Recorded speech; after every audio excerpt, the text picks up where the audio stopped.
Council, if we can have your attention, please. I'd like to welcome everybody to our council meeting this evening. I'd like to thank our broadcasting partners and our reporting partners for broadcasting our meeting and reporting on it. Before we get going, Councillor Butland wanted to mention something, but before he did, I had two things I wanted to mention. There was a great news story about 21 local Saultites, 20 gentlemen and a foreman who headed down to Florida to assist in some of the cleanup down in Florida. And they were from a local outfit, and they're down there to help clean up some trees and power lines. So I really think that's something to be proud of, and I wanted to bring it to the community's attention that we had that group of people from the Sioux that headed down to help out in a different country with a pretty significant challenge that they've had down there. And I also wanted to tell another story about two amazing young ladies in our community who raised some money for a little boy with cancer that they had never met. And these two little girls, Sydney Drover and Nicole Stang, live in Sault Ste. Marie. And through one of their mothers, they heard of a little boy in Edmonton who had cancer, and they raised a couple $1,000s for that little boy without having met him. And I think that is tremendous, and those two acts taken together showed the kindness and spirit that this community has. So I wanted to recognize those two little girls, and I wanted to recognize all the men who went down to Florida to help out.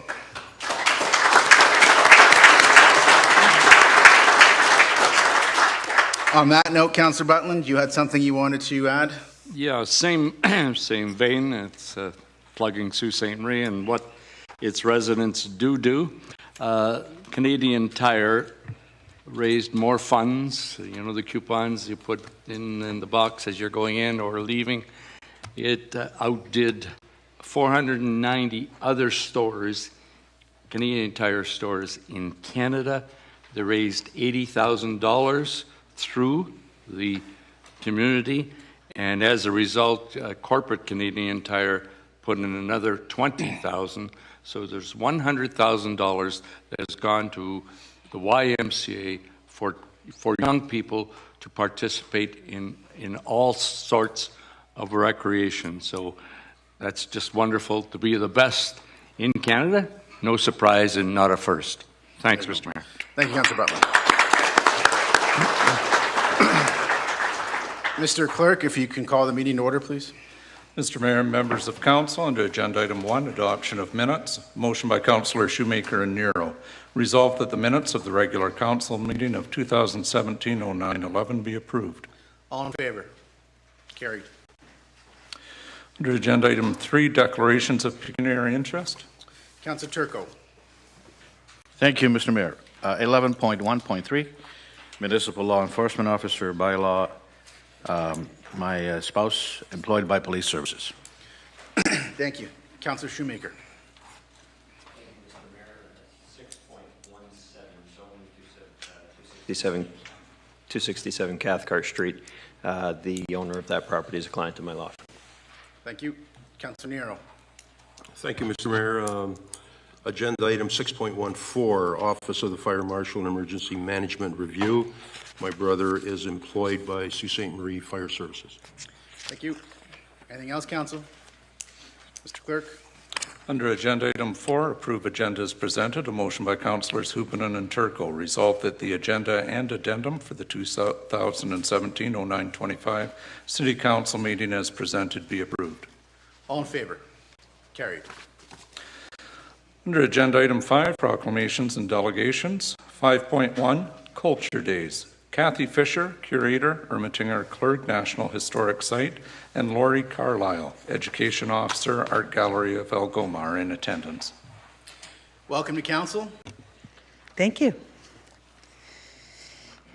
Mayor and Council, Culture Days is an opportunity for Canadians to explore, participate in cultural activities in their communities. It is a provincial and a national level grassroots event promoted across our country.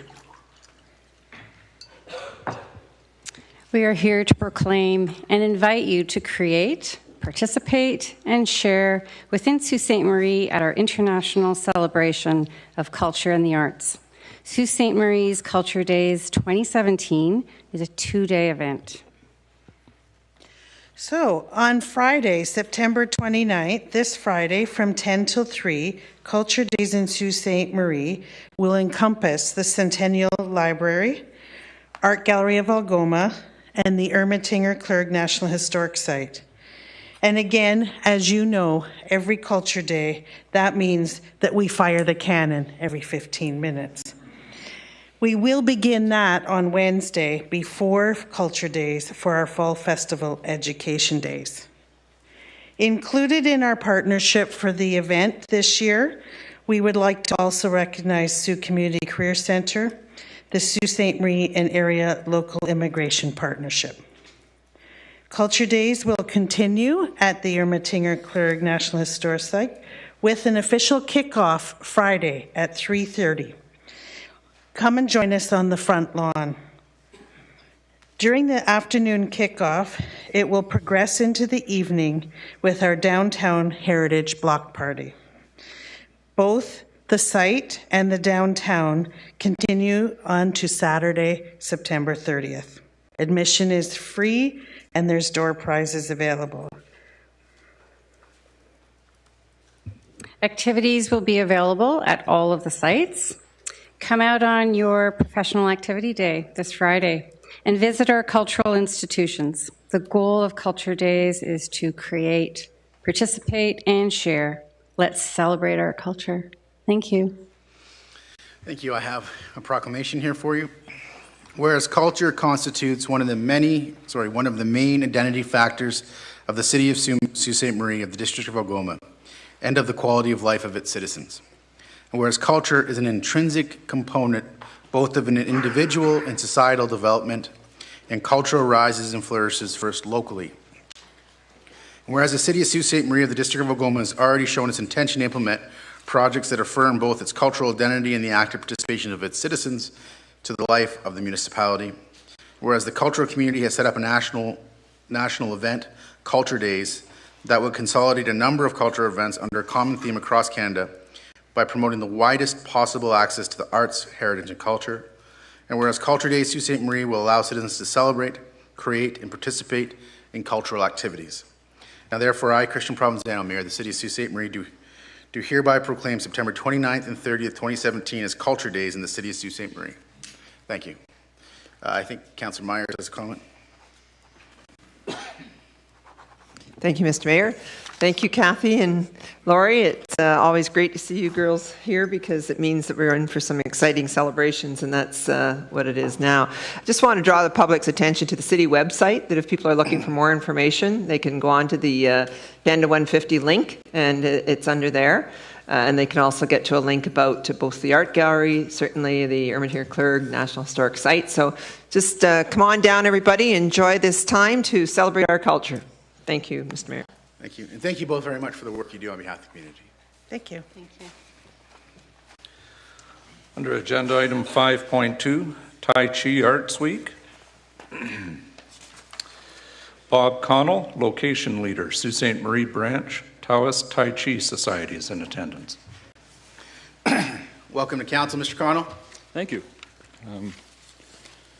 I don't know if anyone knows the Taoist Tai Chi Society. If some of you have been to our club and understand what we do, we're mainly a volunteer organization.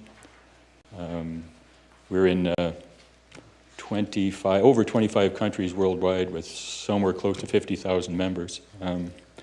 Everything we do is done with volunteers. And we've been in the Sioux since 1986. Many places all over town until we finally got to our place that we're in now, which is a beautiful, was a church, now it's a church with red doors. It's been renovated and it's a very beautiful place to practice.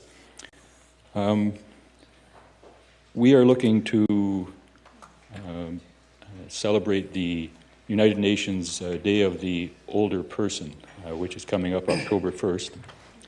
And as part of that celebration, we will be having several demonstrations around town and some small free lessons.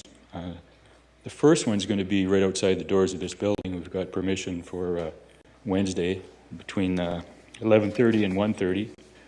Will be some people out there doing some demonstrations, and anyone will be free to have a free lesson if we're around and you're close by. And You can't understand what Tai Chi does unless you do it. Looking at it from the outside, it's not really a performance art. It's something that comes from the inside that changes you. We're also going to be taking part in the aforementioned cultural days at the second part at the multicultural picnic, I suppose it's called, at the Clerg Park. This leads right along with our mandate, because one of our main tenets is all cultures moving together in harmony. And so we love to join with all kinds of things that are multicultural. Our main organizational goals are to make Taoist Tai Chi health arts available to everyone, and to promote the health improving qualities of Taoist Tai Chi, and to promote cultural exchange, and to help others. That's basically all we're doing. So if you're out and about and you have a chance to be at some of the demos, please take part. And if not, come by our club. If you see cars outside, we'll be there. There's always some tea. And Maybe you want to just give everybody the address of the club? it's 120 Cunningham Road. Pardon me. I'm sorry, we handed out cards to the council members, but We have the cards, but everybody at home does watching not. you wouldn't have those. exactly. Okay. And it's got the red doors. Yes, it does. So I have a proclamation here for you.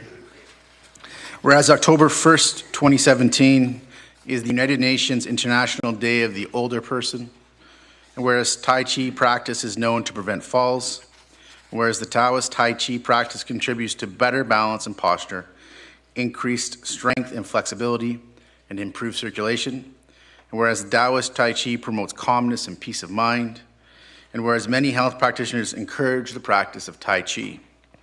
Now therefore I, Christian Provenzano, as Mayor of the City of Sault Ste. Marie, do hereby proclaim the week of September 25th to October 1st, 2017 as Fung Loi Kok Taoist Tai Chi Arts Week, in recognition of the United States International Day of the Older Person.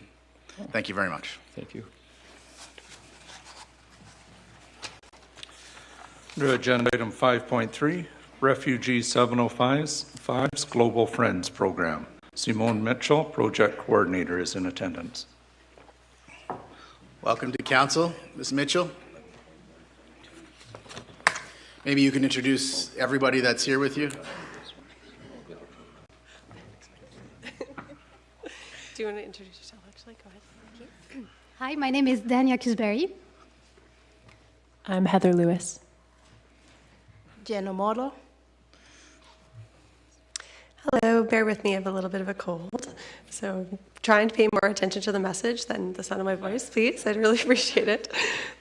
Good evening, and thank you, Mayor and Council, for giving us this opportunity today to talk about our program. As many of you know, we're in the midst of a global refugee crisis. It's become a reality that we can't ignore. In 2014, the United Nations High Commissioner for Refugees estimated that there were 50 million displaced people around the world, and this number has continued to grow. The ongoing civil war in Syria has turned the global focus to the plight of refugees everywhere and the need for resettlement in safe countries. In response, our government pledged to bring in 25,000 refugees, with 150 families currently residing in Sault Ste. Marie. They came to a place of refuge, a place of new starts and beginnings, Canada, known around the world as a symbol of diversity, acceptance, and openness. We have an international reputation for being kind, and we talked about some of actually those things earlier in Sault Ste. Marie. And it's a reputation that we're very proud of. But this is not always the case. Our news feeds and social media, often the main news source for our youth, are riddled with misconceptions surrounding immigration and the refugee crisis, not to mention some of the occurrences of xenophobia and racism our newcomers have faced on our streets. When I hear these things, I know that Sault Ste. Marie is better than that. I wholeheartedly believe that we have the capacity to support and stand by our newcomers, just as they will support and stand by us as they become essential members of our social fabric, our neighbors, our colleagues, and our friends. Our city's youth will be the leaders and catalysts for this change. They're the future bearers of our Canadian values. We believe that tolerance starts with children, and Refugee 705 wants to be there to support them in this journey. In partnership with the Sioux Career Centre, we recently received funding from the Ontario Trillium Foundation's Youth Opportunities Fund. to create our Global Friends program. Over the next 24 months, Global Friends will connect Canadian-born, Indigenous, and refugee youth through monthly activities and field trips during school breaks, as well as providing local youth with an opportunity to build close relationships with other young people and become more engaged in their community. It will allow refugee youth to develop their language skills and learn more about Canadian and Anishinaabe culture in a fun, relaxed way. All events are free for participants. Transportation, snacks, and entrance fees are totally provided. We understand that adjusting to a new country, language, culture, and school is very difficult for refugee youth. At the same time, Canadian-born youth in small communities such as Sault Ste. Marie, far from larger, diverse urban centres, may be unaccustomed to the arrival and settlement of immigrants. We hope to widen their understanding of what community means by raising awareness of the growing diversity within our city and why diversity is a thing to be celebrated and embraced. We are currently looking for youth participants between 12 and 18 years of age, a team of passionate volunteers, and venues willing to host our program. If you'd like to be involved or would like to learn more, you can find us online at www.refugees705.com. We have a link to volunteer applications on our website if you're interested. I encourage you to follow us on Facebook and Instagram to stay current with our events. Many of our events will be open to members of the community, so even if you're not directly involved in our program, if you'd like to attend or participate, you're more than welcome. In launching our program, we'd also like to express our gratitude for the support and enthusiasm we received so far, for the connections we've made with other like-minded groups, and partnering with individuals who share our vision, and also for Mayor Provenzano for obviously supporting our program and welcoming us here. We've been really overwhelmed by the support we've received. The United Nations recently published an article that stated, through friendship, by accumulating bonds of camaraderie and developing strong ties of trust, we can contribute to the fundamental shifts that are urgently needed to achieve lasting stability, weave a safety net that will protect us all, and generate passion for a better world where we're all united for the greater good. We believe this statement to be true and invite you to join us as we build and cultivate these bonds as we strive towards a more welcoming and united community. Thank you. Thank you. I have a proclamation to support your efforts. Whereas Global Friends is a project which will facilitate activities that promote strong, healthy, and cross-cultural relationships and will strive to make our community a more welcoming place for newcomers. And whereas youth will participate in bi-weekly activities meant to improve their language skills, teach them about public services, and connect them to volunteering opportunities. And whereas refugee and immigrant youth are frequently marginalized and underrepresented, this program will empower them to be change makers in their communities by providing opportunities for leadership and civic engagement. And whereas the need persists for refugee youth to become more involved in the community and make lasting friendships, Global Friends will pair immigrant students with Canadian-born peers, fostering new friendships, promoting academic skill development, and appreciation of cultural diversity. And whereas the Global Friends Project will address social and linguistic barriers to refugee and newcomer youth by engaging youth and community stakeholders to plan and carry out community-based mentoring and intercultural activities. Now, therefore, I, Christian Provenzano, Mayor of the City of Sault Ste. Marie, do hereby proclaim September 25th, 2017 as Global Friends Day in the City of Sault Ste. Marie. And I thank you very much for your work. It is important. Thank you for it. Thank you.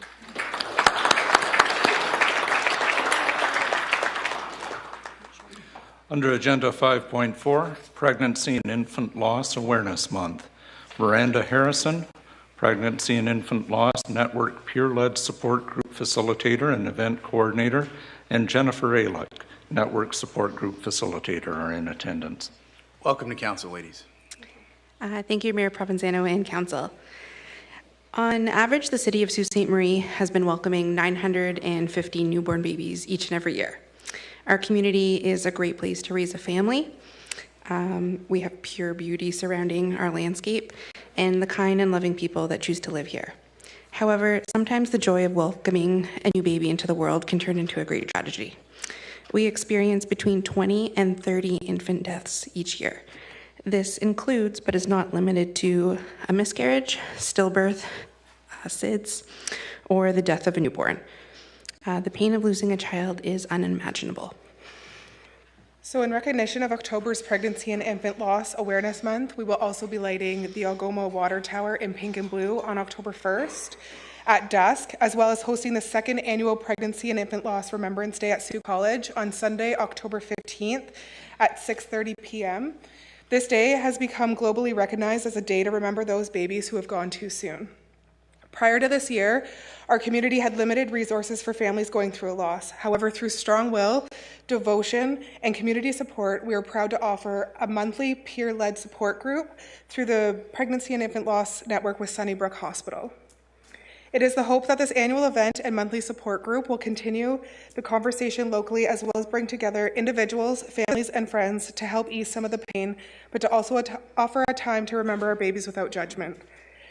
The evening is open to everyone and will include personal stories, a candlelight vigil at 7 p.m. as part of the Global Wave of Light ceremony, information about our PALE Network support group, and also offer free refreshments. Thank you.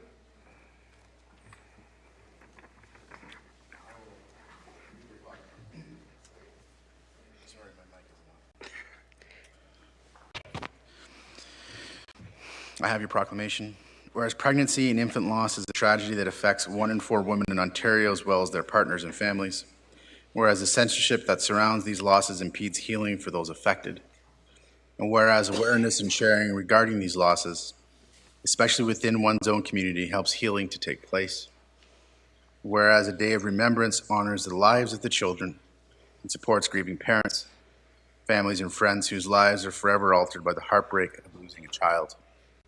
And whereas the month of October is recognized in parts of Canada and many other jurisdictions around the world as a month of remembrance and awareness of pregnancy and infant loss.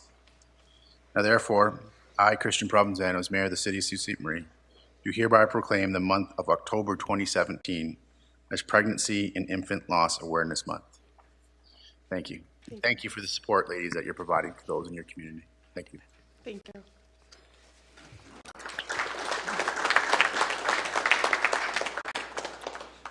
Under Agenda 5.5, Fire Prevention Week. Aaron Gravel, Public Education Officer, Fire Services, is in attendance. Welcome to Council, sir. Thank you. Mr. Mayor, members of Council, ladies and gentlemen, as a representative of Sault Ste. Marie Fire Service, I come before you today to have Fire Prevention Week proclaimed once again. The Fire Prevention Week theme for 2017 is Every Second Counts, Plan 2 Ways Out. As the Ontario Fire Service recommends, residents plan and practice how to escape their homes in preparation for an untimely event of a fire emergency. Most fatal fires happen at night between 11 p.m. and 7 a.m., when most people are asleep. Working smoke alarms can alert people to fire before it spreads, providing additional time to escape safely. The Sault Ste. Marie Fire Service has been working diligently to prevent these disappointing occurrences.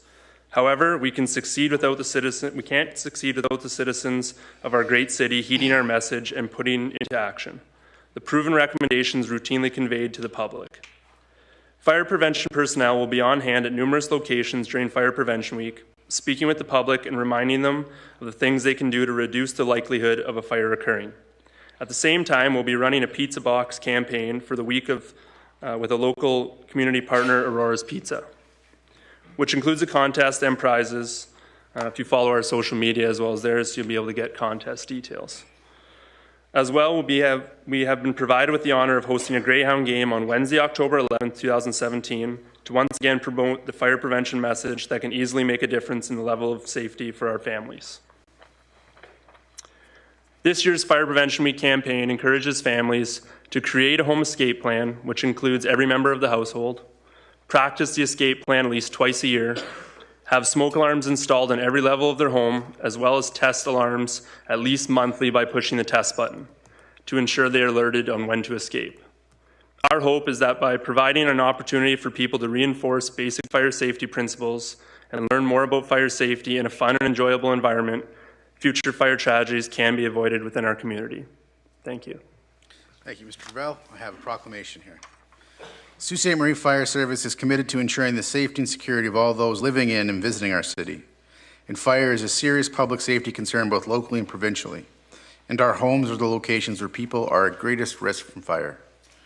And whereas many fires that occur in the home result in major property damage, significant personal losses, and in most cases the smoke alarm was not operational. And whereas the Sault Ste. Marie Fire Services believes that all residential fires are predictable and preventable, and our fire service personnel are dedicated to reducing the occurrence of home fires and home fire injuries through prevention and protection education.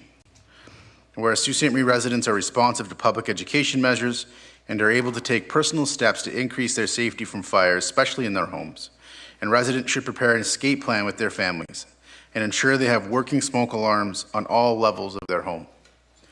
And whereas the 2017 Fire Prevention Week theme is Every Second Counts, Plan 2 Ways Out, this year's theme effectively serves to educate the public about the vital importance of developing a home fire escape plan with all members of the household and practicing it twice a year. Now therefore, I, Christian Provenzano, as Mayor of the City of Sault Ste. Marie, do hereby proclaim the week of October 8th to October 14th, 2017 as Fire Prevention Week, and urge all residents to develop a home fire escape plan with all members of the household and to practice it twice a year, and to support the many public safety activities and efforts of Sault Ste. Marie Fire Services during Fire Prevention Week 2017. Thank you very much. Thank you. Under Agenda 5.6, Girls Hockey Weekend. Alyssa Plastino, President, Female Hockey Association, is in attendance. Welcome to Council, Ms. Plastino. I see that you've got some young hockey players here, I would suspect. We do. Is that the case? We do. Yeah, that's great. With me, we have parents, coaches, and some of our players, of course. Good.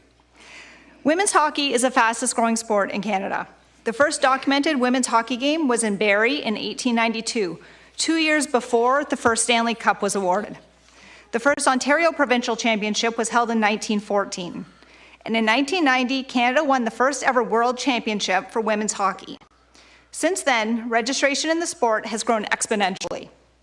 Only 2 years ago, I really knew nothing about girls hockey. At the age of 7, my oldest daughter joined a Girls Learn to Play program in St. Louis, Missouri, where we lived. It was okay, but I really started learning about girls hockey later that year in mid-2015 when my husband and I moved home to the Soo after 15 years. Now with a family, including a young daughter with a new love for hockey, a simple Google search led me to Soo Female Hockey Association. Joining Soo Female has ignited a passion in our family for the sport, a passion that I see in families throughout our organization.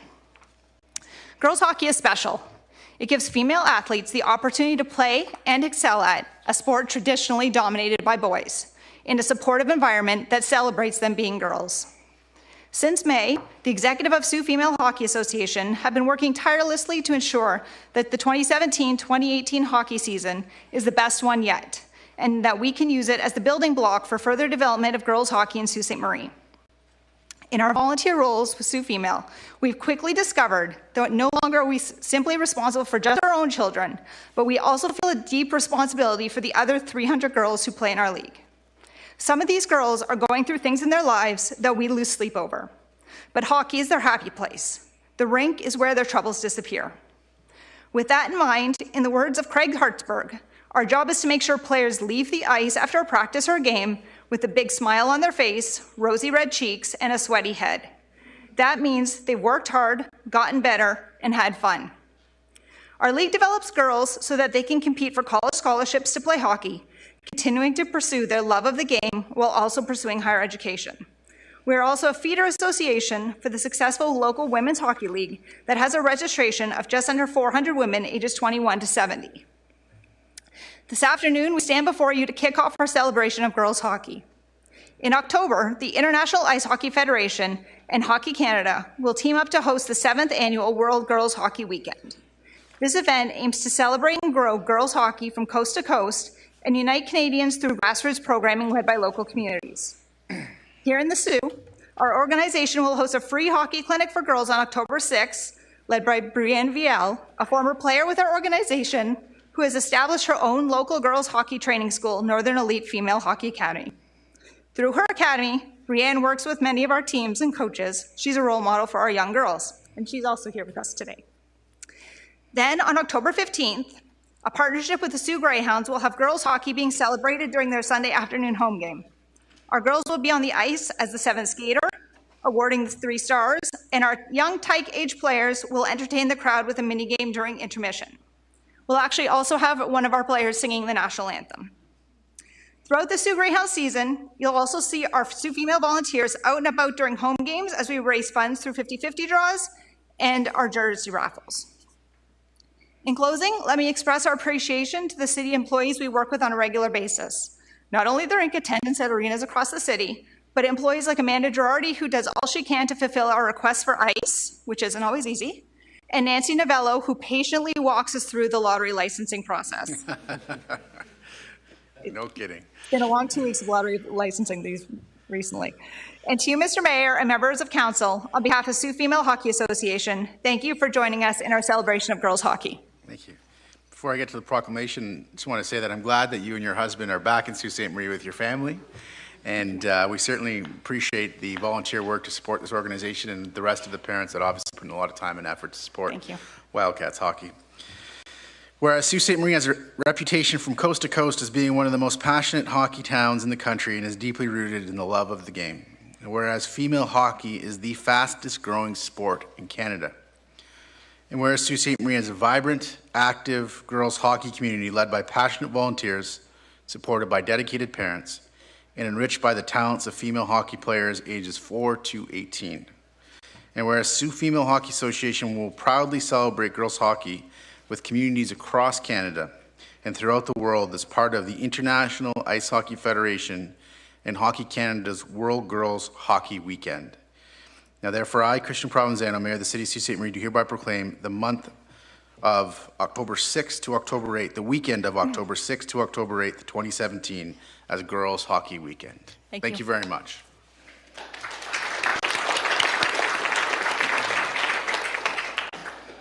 Under Agenda 5.7, Unity and Diversity, Chris Faulkner and Roya Mogarabi are in attendance.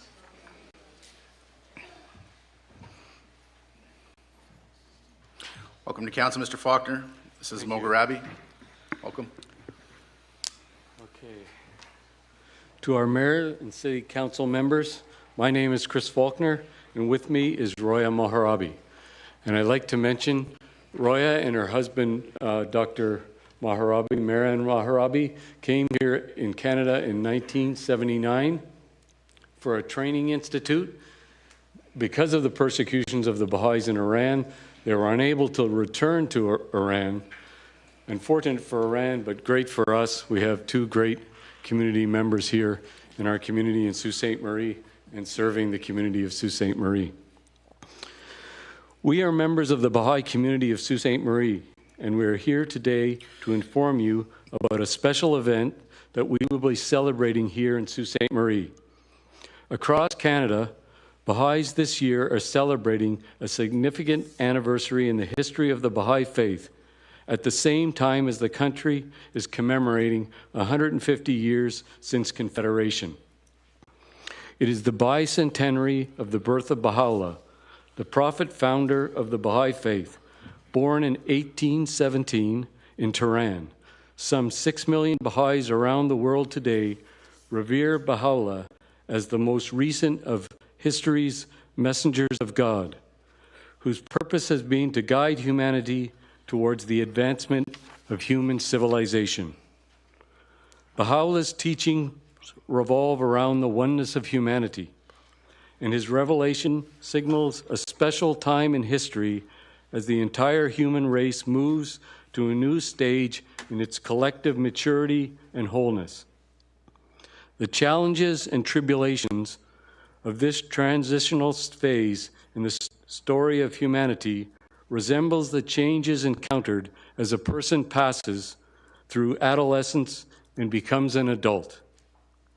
Baha'is understand the world to be on the threshold of an age in which education for all, equality of women and men, a just and equitable system of government on the earth, and upholding science and religion will be among the values and achievements of prosperity and peaceful world society.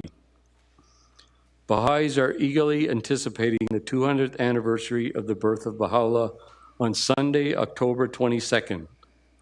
This historical occasion is immediately preceded by the birth of the Bab, the prophet herald of the Baha'i faith, on October 21st. These successive days are called the Twin Holy Days by Baha'is. Despite the continued persecution of Baha'is in the land of its birth, Iran, the Baha'i community has grown and spread throughout the world since Baha'u'llah's passing in 1892. Baha'is now live in over 200 countries and are residing in some 100,000 locations. In Canada, Baha'is can be found in every province and territory, reside in more than 1,000 communities, and from all walks of life and cultural backgrounds, and from among the Indigenous peoples and the multi-generational Canadians, and to more recent immigrants and refugees. The Baha'is of Sault Ste. Marie and the surrounding areas are very excited about the fact that we will be holding our bicentenary celebration at the Ermatinger Clerg National Historic Site. The Ermatinger Old Stone House, as an historic site, depicts the same period in Canada that Baha'u'llah's birth and life took place. It is also interesting to note that Francis Hector Clerg visited and worked in the city of Baha'u'llah's birth, Tehran, Persia, before coming to Sault Ste. Marie. All joy to this night, through which all days have been suffused with light, is one of the descriptions, the birth of Baha'u'llah, from the Baha'i sacred writings, a sentiment that reflects just how cherished a holy day this is for Baha'is. Thank you, Mayor Christian Provenzano and City Council members, for allowing us the opportunity to come before you and inform you about this special event for the Baha'is of Canada and the world. Thank you. Your proclamation reads, whereas October 21st and 22nd, 2017 marks the 200th anniversary of the birth of Baha'u'llah, the founder of the Baha'i faith. Whereas Baha'u'llah called for fellowship and collaboration among the followers of all religions, while religious hatred and fanaticism continue to fuel violence, terrorism. Whereas Baha'u'llah affirmed the equality of women and men, while the oppression of women still hold back the progress of many societies. Whereas Baha'u'llah urged the leaders of the world to abandon their nationalistic rivalries and create a system of collective security, while their failure to do so has caused world wars, multiple conflicts, and a massive global arms trade. And whereas the wide gap between these ideals and the state of the world calls for people of all faiths to rise above partisanship and work together for human understanding and peace. Now, therefore, I, Christian Provenzano, as Mayor of the City of Sault Ste. Marie, do hereby recognize the significance of the bicentenary and urge all citizens to work for the realization of the principles of peace, justice, and human solidarity promoted by Baha'u'llah. Thank you very much. Thank you. Mr. Mayor, members of council, agenda item delegation 5.8 concerns item 7.2.1 on the regular agenda, remote control car club facility agreement. On the agenda is a report of the Manager of Recreation and Culture attached for your consideration, with the following motion by Councillors Shoemaker and Turco. Resolved that the report of the Manager of Recreation and Culture concerning the Sault Ste. Marie Remote Control Car Club's facility lease request be received, and that staff be authorized to enter into a short-term agreement not to exceed 2 years with the Sault Ste. Marie Remote Control Car Club in reference to the new remote control outdoor facility to be located within the tennis courts at Wilcox Park. We have 2 delegations that will be before you. The first delegation will be Marty Sharon, President, Sault Ste. Marie Remote Control Car Club. Following that delegation, there'll be a delegation of Vera Began and Wendy Olar, concerned residents. So, yes, Mr. Councillor Turco. I would like to read my name as seconder for the resolution, please. Understood. So we'll have Councillor Turco's name removed and Councillor Grant and Eddie's name added. So Council, we're going to hear the delegations, and we'll hear all the delegations, and once we've heard the delegations, you'll have an opportunity to ask questions of staff on their staff report, and then we'll proceed to deal with the matter. So we'd welcome Mr. Sharon, President of the Sault Ste. Marie Remote Control Car Club, up to the microphone. Welcome to Council, Mr. Sharon. Thank you, Mr. Mayor, Mr. Councillors. Not much of a public speaker. So I'll try to do my best to sum up what it is we do with remote control cars. It sounds pretty simple and fun. That's because it is. Throughout the years, I've been doing this for around 10 years now. I've had the ability to meet a lot of really nice people, families, and I've made a lot of friends. Something I never expected when I picked up an RC car the first time, and never thought I'd actually be standing here talking about leasing a facility within the city. This is a pretty neat opportunity for us, so I'm rather excited. In the last 10 years, we've been involved in plenty of events regarding in and around the city, and we find ourselves there just because of the good nature of the people that enjoy this hobby. And the more and more I do it, the more we meet and the more that come on board. We've been involved with Rotary for 7 years. We've helped raise money with them, and also for our club, a really neat joint effort, and got ourselves out into the community, and ultimately ended up with more members. And it's something that we really realized that this is something that's pretty fun, people enjoy doing, and I don't think it's going anywhere. We've also been involved with like Tenaris Family Day in connection with Rotary, SR Family Days, and then most importantly, I find it's our very own events that we end up putting on through the years. And as we go, we find ourselves continually struggling for a home. It's a lot of fun, but we do require a fair amount of space, and there's a lot of work and detail that goes into setting up and tearing down, especially a large RC track, sometimes 6,000 square feet. Something that's really come about throughout this hard work of finding new homes and finding new facilities and building new facilities is we've taught a lot of people a lot of things, including myself. And as we're building these things and tearing them down and moving them and so on, we've taught a lot of kids how to use tools, and working together. We often move as one good unit. And as we start building these tracks in various locations, Alexander Henry, for example, which is not available to us anymore, every time we would do it, we get faster and faster. People would get better and better, and you'd almost work as one unit. And then this started flowing into the racing program, where you see the kids interacting more. They're interacting outside of the racing programs, outside of the practice programs. Some of them now mechanics, the racing in Laird, racing across country. Some of them are actually traveling the country racing remote control cars. Believe it or not, it's actually that large. So it's pretty neat to see something that we started out just goofing off, come to the point where now we're standing in front of the city council asking us, or asking you for a permanent home for our club members to be able to open door and leave and not have to continually set up and tear down. This will help us grow into a bigger part of the community. And I know that with the members that we do have and the type of members that we attract in this really interesting sport, and it is a sport, we're going to become part of this community that we're involved in, and we very much welcome them to become part of us, and that's something that we're looking forward to, revitalizing a part of the community that may not be used as much as it had in the past, and bringing a new life to an older park. So other than that, I'm willing to answer questions, and I think that'd be the easiest way. Yeah, I think we appreciate that. I think what we're going to do is we're going to hear the delegations and any councillors. When we get to questions, if they have questions of you, we'll call you back up. Sounds great. Thank you. So we would like to invite Ms. Vera Began to give her an opportunity to make her representations. Welcome to council, Ms. Began. Thank you. Are you Ms. Olar? I am. Okay.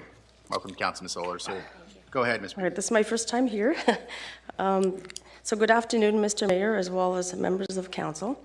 I'm happy to have the opportunity to speak with you today.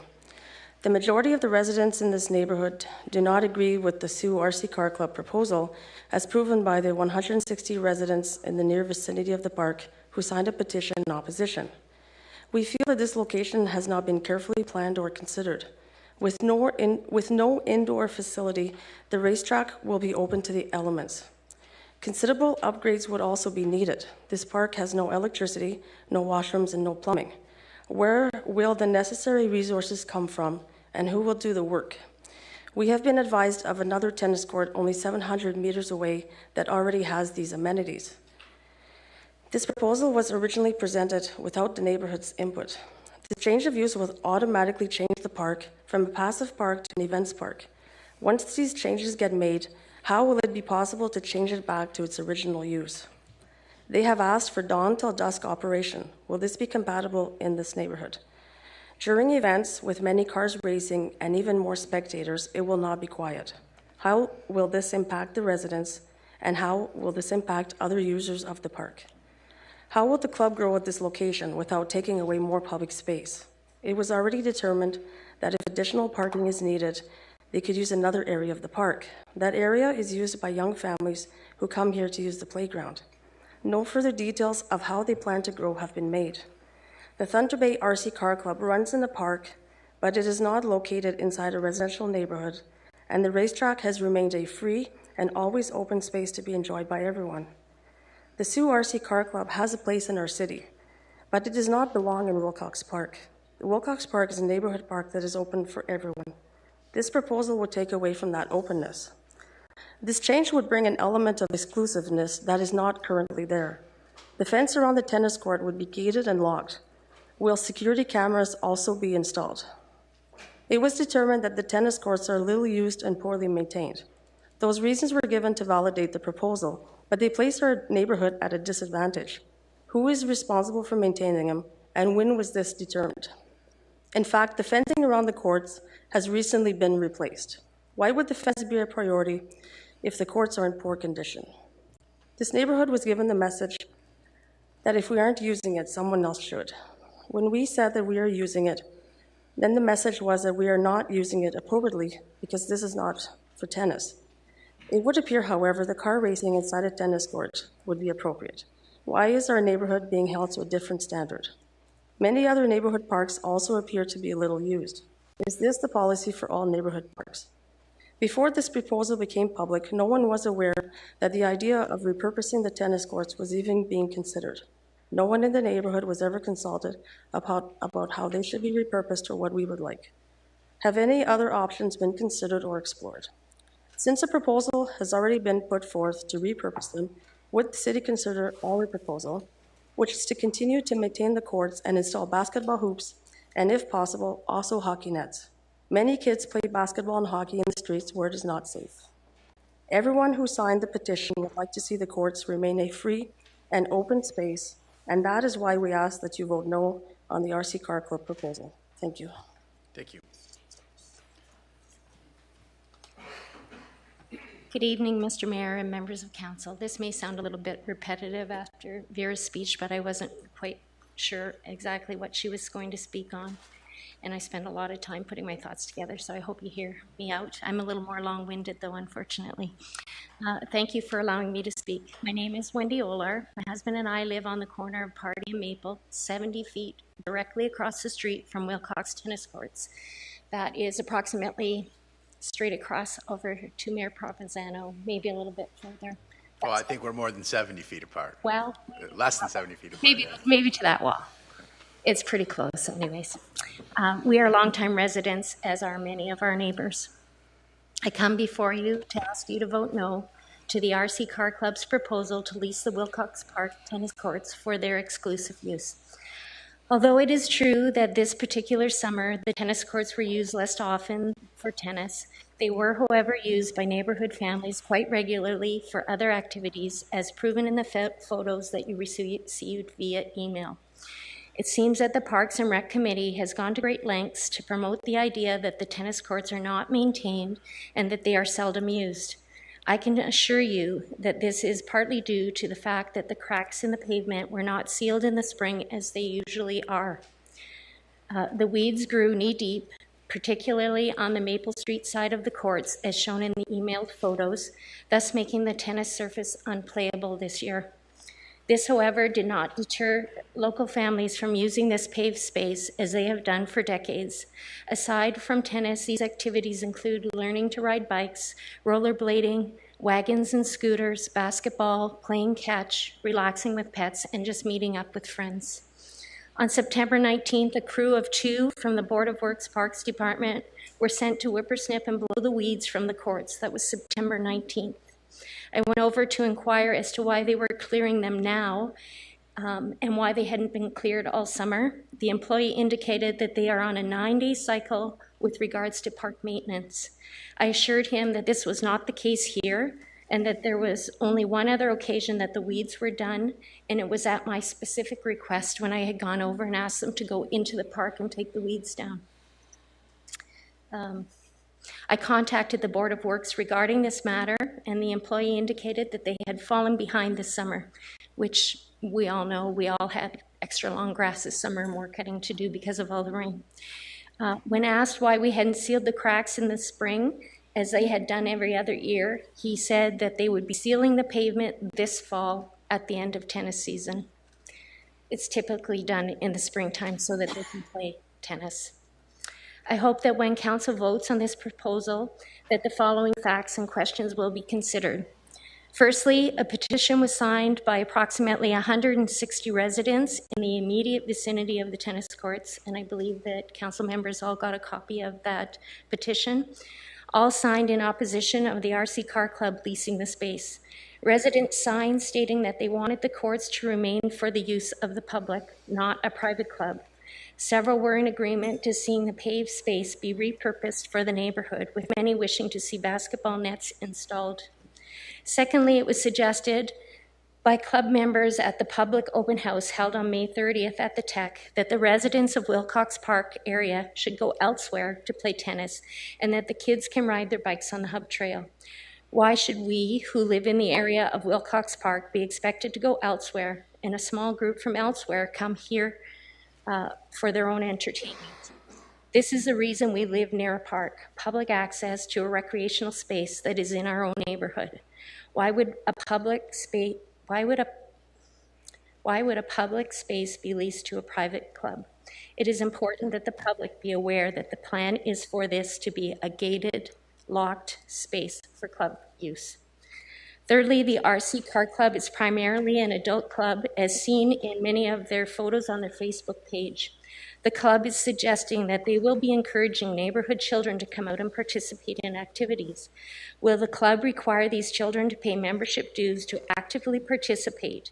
And will they have to come with their own cars? It was mentioned that the cars range in price from $100 to $2,000. This would not be affordable for many families in this area. Will there be a separate space for neighborhood kids to participate with borrowed cars?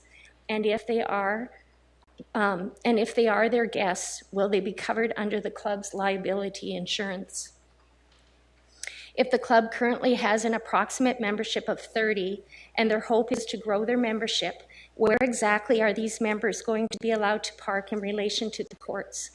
Maple Street is an extremely busy street, and as neighbors expressed through letters to the committee and also at the meeting at the Tech, we are concerned about the safety of the children playing in the park and about the residents trying to pull out of their driveways. There was some suggestion by the committee that perhaps the club could park on the green space on Spruce Street side of the courts or the baseball diamond. Does this mean that we will possibly lose more space from our park? And is the city leasing this space as well to them? Will the city be paying for the cost of the gate that the club plans on installing on the courts? Also, I noticed on the Car Club's Facebook page that they regularly use a PA system for announcing. Does this mean that the neighbors would be exposed to excessive noise while we are trying to enjoy our own outdoor space or while we are in our own homes with our windows open? The club has mentioned that they are keen on hosting events. I would expect that it will be necessary to use a PA system.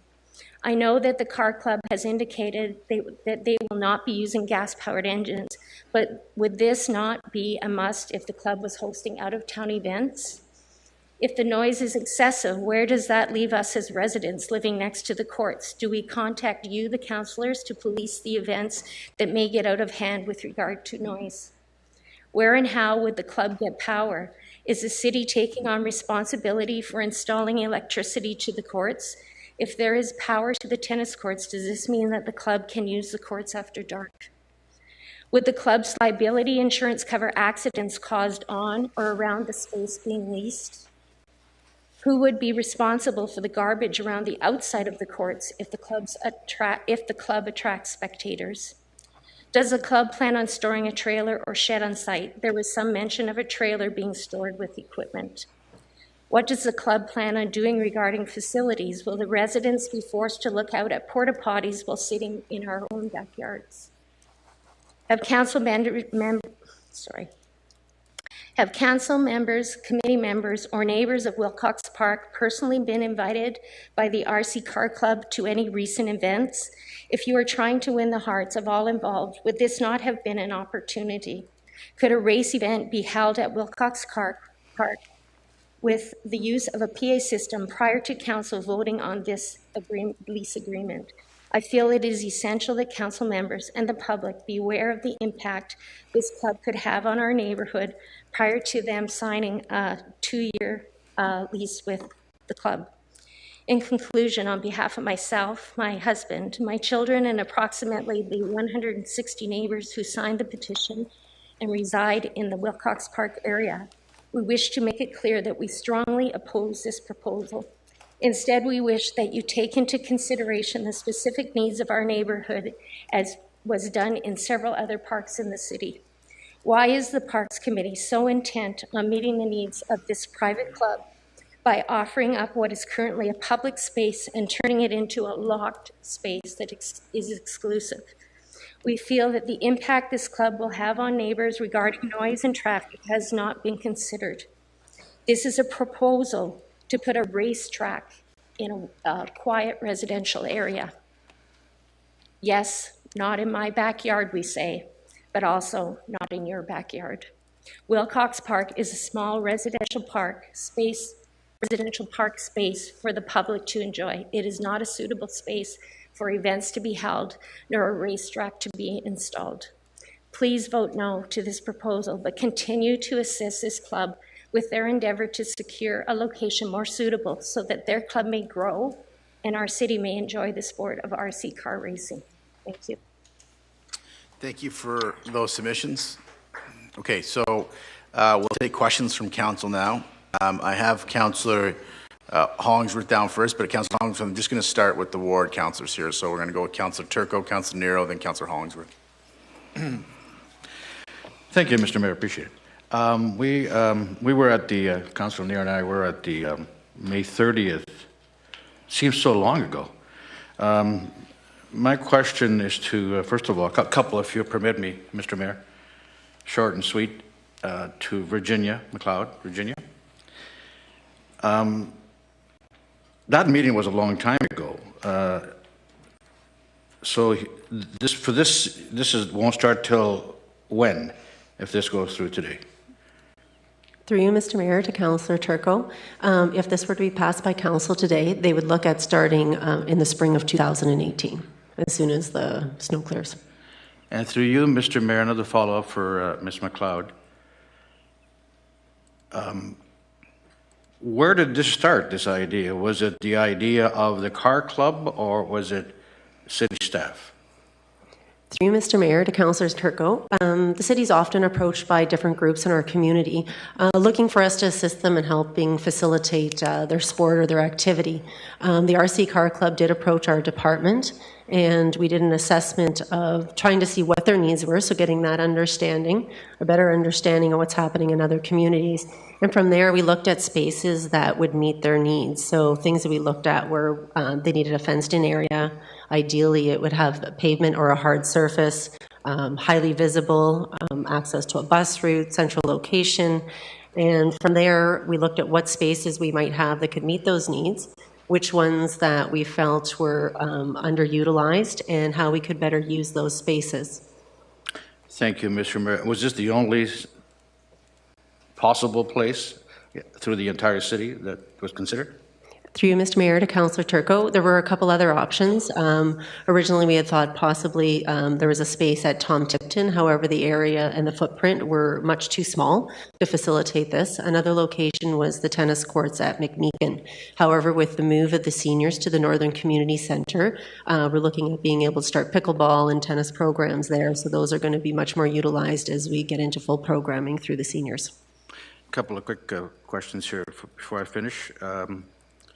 The tennis court, will this be used only for the car club? Through you, Mr. Mayor, to Councillor Turco.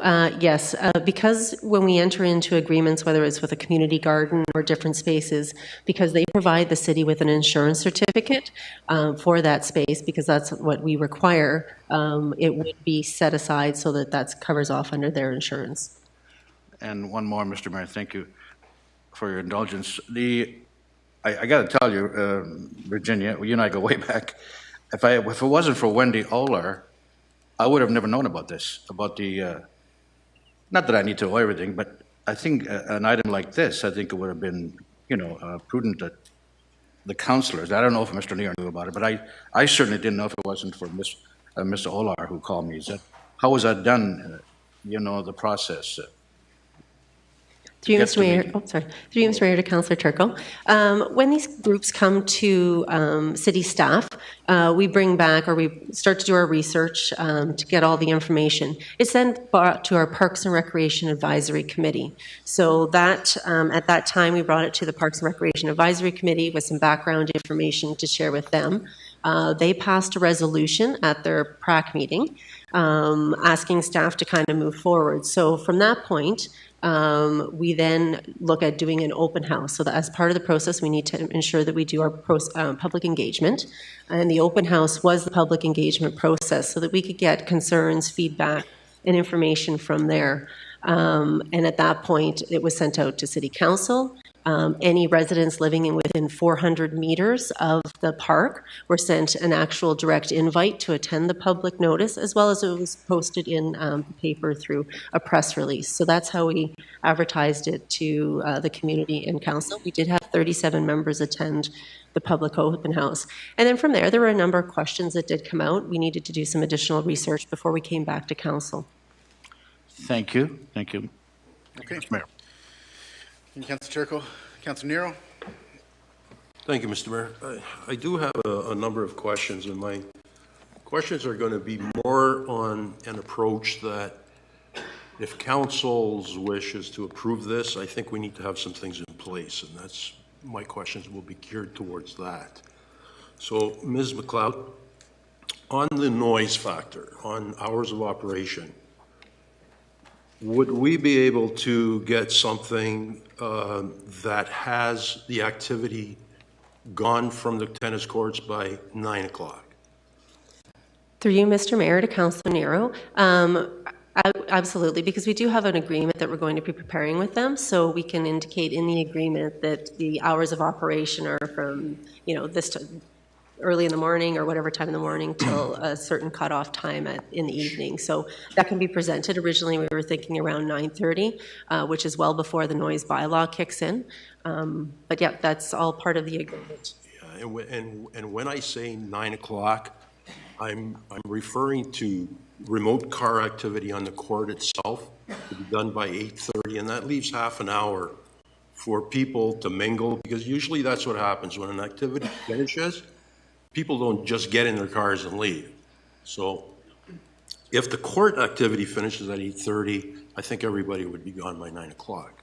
So if we could address that in the agreement. And again, I'm bringing these up in the case that council decides to approve this. I need to have some of these addressed as many as we can. The parking, the report addresses parking in such a way that it says that we can use green space to make up some extra parking. I would suggest that we take that and get that out of the report, because I don't think that we should be giving up green space that's being used in the park to permit parking instead. So I would suggest that we look at that and take that right out of there.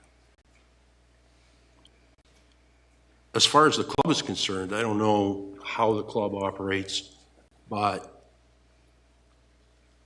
there is ample parking, but it could become a problem. And I would suggest that if this does happen, that the club looks at carpooling or something like that, so we don't have every individual bringing a vehicle to that location, because it can become a problem as far as parking is concerned. There were a number of items that were talked about, I think, in Ms. Olar's presentation, and referred to gas-powered cars not being allowed. But when they have events from out of town, that they would bring their gas-powered vehicles. Now, I would hope that the agreement specifically notes gas-powered remote cars not allowed. It doesn't matter when, if it's an event or if it's just a regular night out or whatever the case may be. I would also suggest that loudspeakers not be permitted at any time at those tennis courts. I think Ms. Olar also suggested that she had heard, or she was told, that there could be or possibly be a trailer on site that would store items that the car club would use from time to time. I would also suggest that our agreement would address that part, that nothing be stored on the park proper itself.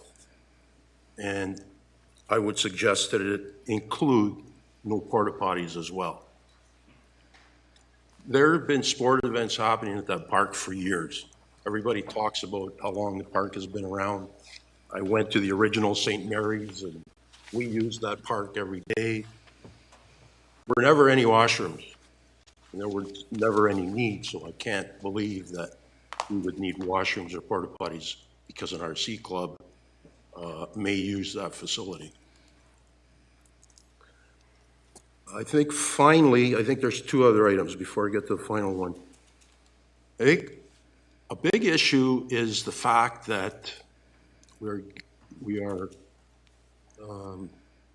deciding if we want to get into a lease agreement to a locked facility. We're going to take the usage 100% away from the neighborhood use and give it to a private club. Could you speak to that and give us the reasons that it has to be locked? And are there any other options? Could this work any other way? Because, in our conversations, and this has been going on, as Councillor Turco has said, from his point of view, and he is correct, since May 30th, the neighborhood meeting, I'm on Parks and Recreation, so I knew of it well before that. The locked facility creates a problem in the sense that the RC Car Club has said that it invites people to join a club. It wants to get kids interested in the sport or in the recreational activity. But yet, if a child was to show up at the facility during the day or at any time, I'm not sure when the times would be, with their own remote control club, they wouldn't be able to access the court. It would be locked. Now, my understanding is that there would be directions on the number to call and what hours that the place is open and things like that. Could you speak to that? Through you, Mr. Mayor, to Councillor Nero. The reason that so I'll go back to the beginning question, which was why would the courts be locked? With regards to that, because we would be asking for the RC Car Club to provide insurance, which means they would be liable for anything that happens within that space. They need to make sure that it is protected and somebody's not getting in.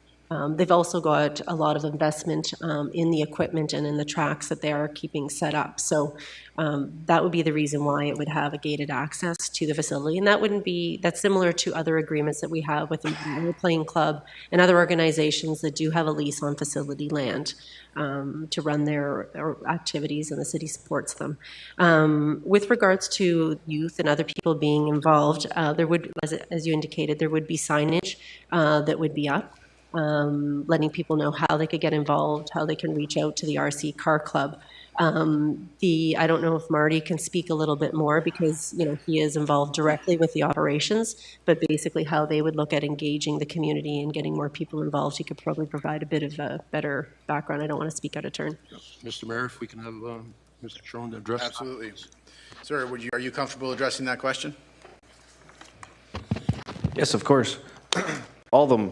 Very good questions. And absolutely, if this was my neighborhood, I'd be just as concerned. So thank you. I I will try to address, I've been making small notes as I've been listening to some of the concerns. Let's just stay on the questions that are asked Sure. right now, as opposed to kind of responding to all the representations made by the people that are opposed. Certainly.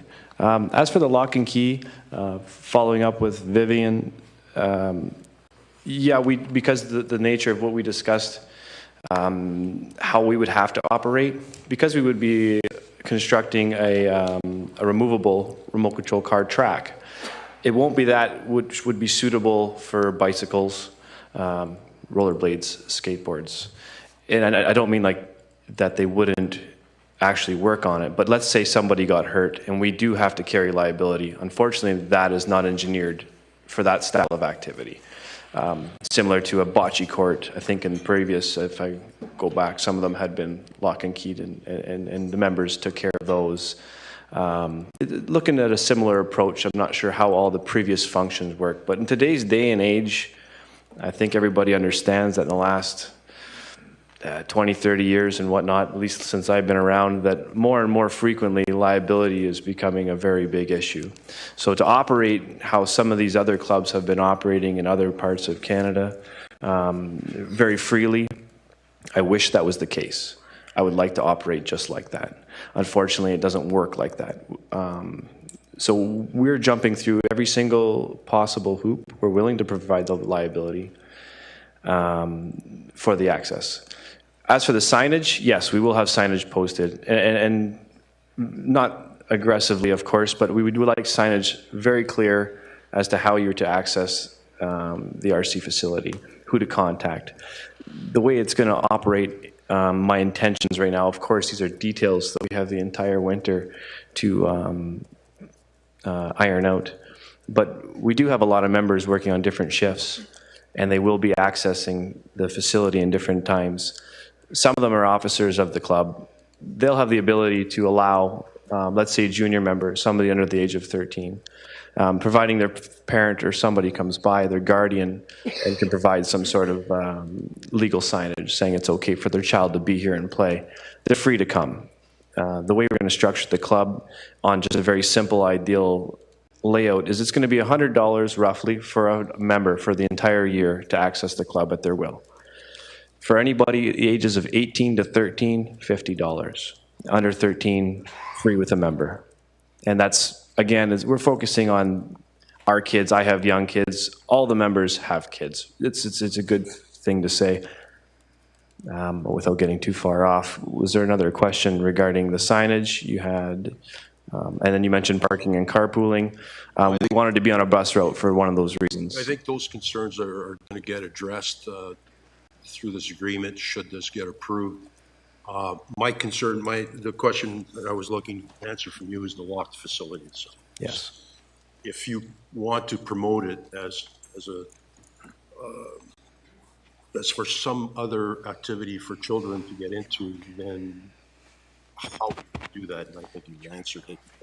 Yeah. Well, we'll have, we'll have likely posted times. We'll have the signage directly linked with our either Facebook page or our website. On there, you'll be able to find practice times. So let's say the young guys or gals from the neighborhood and whatnot, or even the adults, if they can't come with their parents, they can come on those practice days, providing they have a liability waiver done, just as you would if your children were involved in hockey, soccer, baseball, all the other things that require anything that moves and without a supervision. Does that answer your question? Yes, thank you. Thank you, Mr. Mayor. Just a couple more, if I may. Mr. Chiron just mentioned that there's a $100 a year membership fee. Is this agreement looking to charge a usage fee to the club, seeing as that they are raising money from memberships? Through you, Mr. Mayor, to Councillor Nero, that's something that we can address in the agreement. We have asked for either a deposit or a small annual fee to support, through the agreement. As well, depending on the length of the agreement, they're going to be looking at, they might have some initial costs that they have to do in order to set it up. So, that we need to take that factor into consideration, but that's something the agreement can address for sure. Okay. And finally, Mr. Mayor, if I may, Ms. Mcleod, I think the term in your report goes to no more than 2 years. I would suggest that, and I heard this word from one of my fellow councillors, that we look at this, if council decides to approve it, as a pilot project, that it be a 1-year term, and that, it have all the issues that I had just brought up in that and address them, and that it come back after the first pilot project year, I guess the term of 1 year, come back to council for reconsideration. And we certainly at that time could get a very good picture from the neighbors relating how the season went, what the problems were, and I'm sure that the ward councillors, Councillor Turco and myself, would probably find out instantaneously if things weren't going well.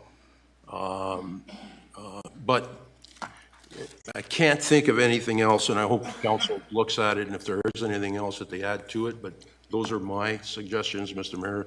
I'm not sure if the clerk is looking for a resolution on this or taking points into consideration. I've been thinking about how we would handle it as you've been speaking, but I think we need to hear from some other councils first, and we have some ideas on how to deal with it.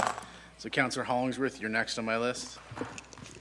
Thank you. I have a few questions, but I want to say thank you to Marty Sharon, the president of the Sault Ste. Remote Control Car Club, and Vera Bigang, Wendy Olar, for coming to us and presenting two very good arguments.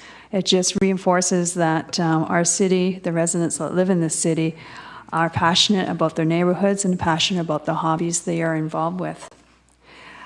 My questions are starting with the following. I guess this is probably more towards Marty Sharon, but your remote control car club, you said that there is a fee of $100 or $50 depending on the age category. Is there a program associated with your club that helps underprivileged families or children that may not be able to have this money to participate?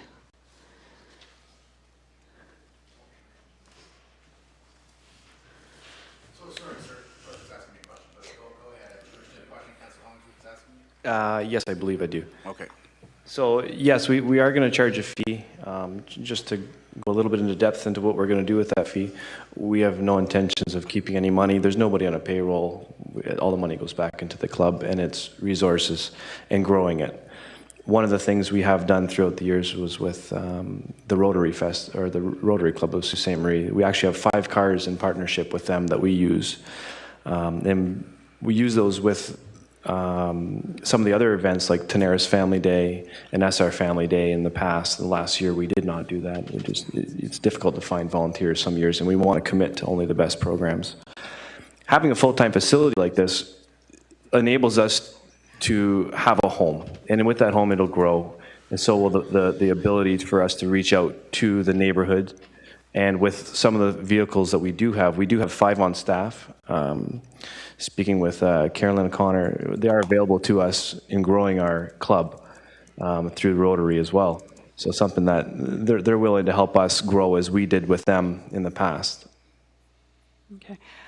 I have 2 more questions for you, if you don't mind, if that's okay with the mayor.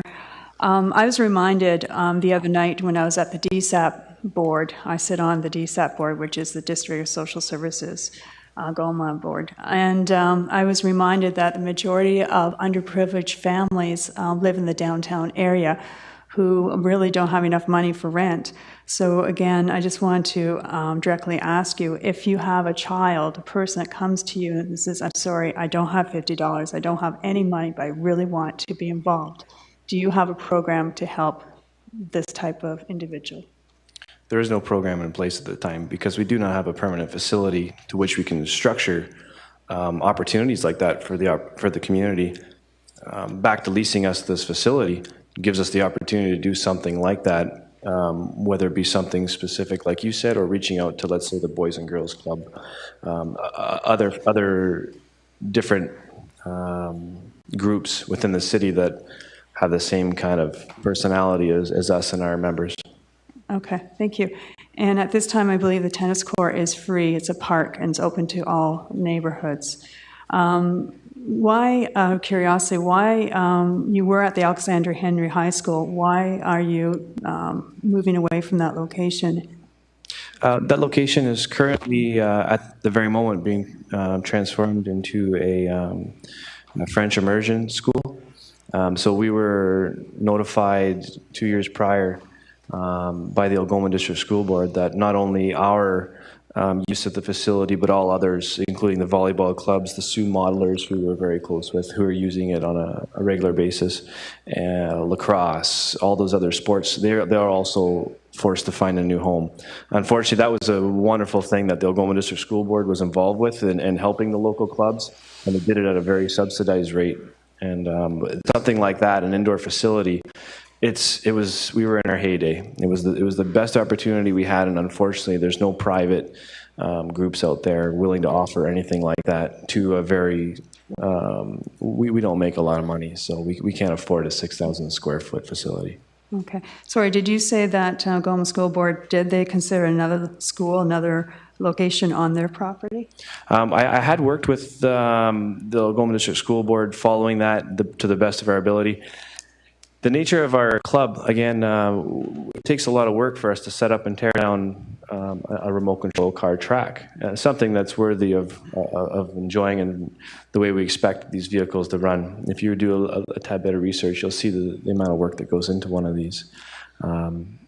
So for us to rent a space from not just the Algoma District School Board, but from anybody else, we would require the minimum a weekend, and that's what we did with them. So we'd spend about 6 hours setting up a remote control car track, 4 hours practicing. The next day we'd do 8 hours of racing and 3 hours of teardown, which involved our entire weekend, half of that being work.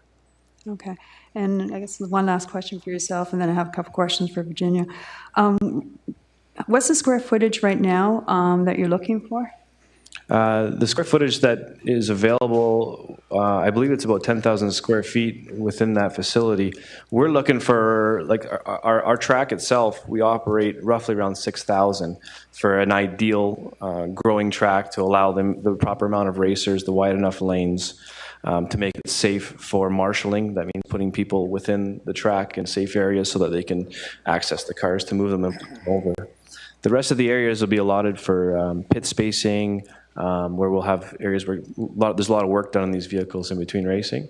Mm-hmm. So we'd like to do that. And like anything else, we know this is going to grow, so we don't want to limit ourselves either. Okay.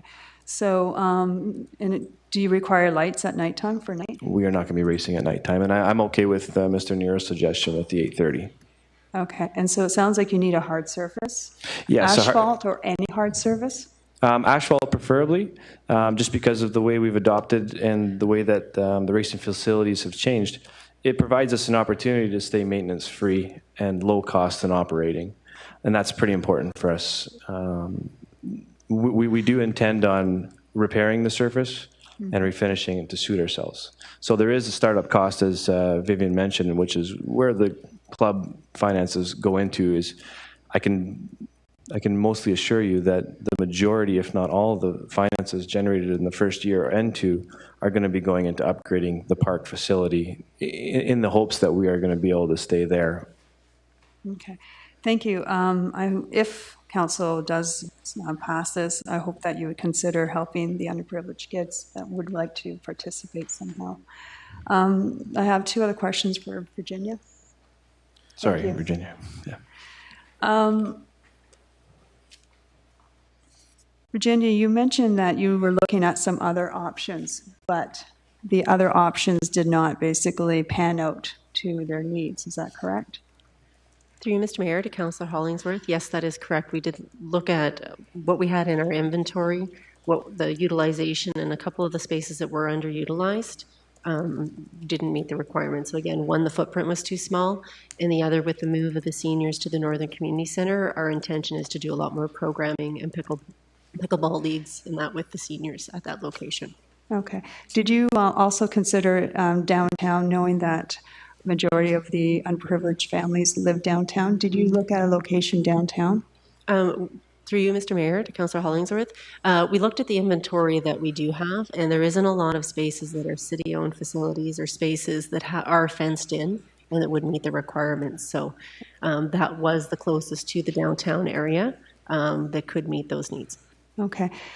When you said fenced in, there is portable fencing that we have used for the gardens before, the public gardens before, and they've been very effective. And there is an area, have you considered Esposito Park with basically the hockey rink, where it's not used in the summer and you have the hockey rink boards and so forth? Through you, Mr. Mayor, to Councillor Hollingsworth, no, we had not looked at that location. It is a grass surface, so we were looking for something that was hard packed, so either ideally pavement or very hard packed dirt. So that area is a grassed-in space. Okay. And again, correct me if I'm wrong, none of our tennis courts or parks in the Sault Ste. Marie area, tennis especially, charge a fee. Is that correct? They're absolutely free to everyone? Through you, Mr. Mayor, to Councillor Hollingsworth, yes, we have 10 tennis courts in our inventory, and they are free to the public. Okay. I just want to say thank you, but I do have some comments. I'll wait until it's time to make some comments. Okay, Councillor Fada. Mr. Mayor, just a couple of quick questions for Virginia. You did indicate, I think, in the fact that there's other groups that are currently also showing interest in using one of these parks right now. Is that correct? Through you, Mr. Mayor, to Councillor Fada. Examples in the past of groups that have approached the city to help support their activities would include cricket. Recently, the community garden, which was at Aller Street, needed a new home, so it was moved to Forest Heights. We've had other groups in the past, another example we used was Sioux Modelers. So those are groups that do approach. There isn't anything right now. Ultimate Frisbee is another example of a group that we helped, and then also the disc golf. So. Yeah, I was talking to a group, Mr. Mayor, I was talking to a group that was interested in a location for pickleball, and I thought they had progressed further in their request, but it sounds like they haven't, since you indicated that there's no, they've already indicated that they have location, and it seems that things were moving along well, but I haven't talked to that individual recently, but it sounded like they were interested in this, and if we vote this down, I would suggest that we're setting a precedent that would be unfortunate, since we should always keep opportunities like this open. I'm thankful for Councillor Nero to bring up some of those conditions that he feels that are good in case this gets voted on, because I think it makes me feel more comfortable voting in favor of this, and I'm hoping that it's going to be something where the neighborhoods will be able to, or the neighborhood will be able to accept it. And I just want to make a question regarding the 1 year versus 2 years. Are we still entertaining the possibility of, does that still have to come out through a resolution to change the length for the lease? There doesn't need to be any second resolution, Councillor Fada. When we get a sense of where Council's going on this, if Council would like to go in the direction of directing staff and negotiate a lease on some different terms, it'd just be a friendly amendment to what's before us, and we give Council that direction, and they'd have to bring any lease back to us in any event. Mm-hmm. So it's still an open question as to the length of the term, if that's what you're asking. Mm-hmm. Okay, thank you very much. Councillor Bruni. Thank you, Mr. Mayor. Through you to Mr. Sharon, if it's possible. It is, Mr. Sharon. Thank you. Some of these conditions that Councillor Nero has brought forward, for instance, washrooms, is that a hindrance for you, for your association for that area there? Do you require washrooms on site there? We don't intend on it for the first year, because most of the activity will be come and go, practice activity. A lot of the our current members, when we're doing our actual racing, it's happening in the winter times more often than not. And there's a group in St. Ignace, I can't remember, they changed the name of their club, but it was Casey Hobbies and Raceway. So a lot of our group is just traveling down there during the winter time for their actual racing. I would love to do the racing there, but based on the growing concern, I don't feel like it's a good thing to start out with this year. So as we get involved with the community and as they find out, I guess, what kind of people are going to be using the facility in and around their homes, I think they'll learn that we're just a bunch of people just want to have some fun. But no, we don't require them right away. Will you be holding a tournament of sort in the summertime? We would like to, of course. You know, it would be wonderful if we had the facility to do that. Well, let's say you have the facility at Wilcox. What about speakers, loudspeakers? How would you communicate? Is that a requirement? No, we do have a lot of technology now. It's not a requirement. It sure is a luxury. But we do have a lot of monitors and a racing program that's able to set up in certain areas of the racetracks. So in the event that we do hold an event, we would use that equipment where we can place some monitors in certain areas where you can see when your next race is coming up, what the standings were for the last races, etc. That's how our races were going. Councillor Bruni, if I may. Mr. Shawn, you heard a number of comments that the ward councillor made, Councillor Nero. Were you agreeable? Would your club be agreeable with all the suggestions he made? Or is there anything that you don't think is amenable as far as the comments or suggestions Councillor Nero had? No, we're very flexible. That's fine. Go on, Councillor Bruni. Okay. For parking, can you estimate how many vehicles on a Saturday night or Friday night? How many participants would be there? Based on the current members we have now, I'd expect no more than 9 or 10, maybe give or take. It all depends on which time, who has which time. There's different people working different hours, so they'll be using it at different times during the day. But yeah, you're right. I think on a Friday or a Saturday, if it's a nice evening, there's a good chance that a group of us could show up and have an enjoyable time in a park. Thank you. Mr. Mayor, through to Virginia, if possible. Regarding the parking now, where would they park if they can't park on the green space? Would it be just on the street, on the streets on both sides? Through you, Mr. Mayor, to Councillor Bruni. We did reach out to, after we had the open house, that was one of the concerns that was brought forward, and we did reach out to the manager of traffic and communications to talk about what options were there, and he indicated that there was ample width in the roadway, and the road was designed to have on-street parking. In the past as well, it was indicated that that baseball diamond was used years ago as part of the regular baseball league, and there had been a section within the parking, like within the park, that had been designated for parking. But again, there's ample on-street parking because of the road width. Okay, thank you.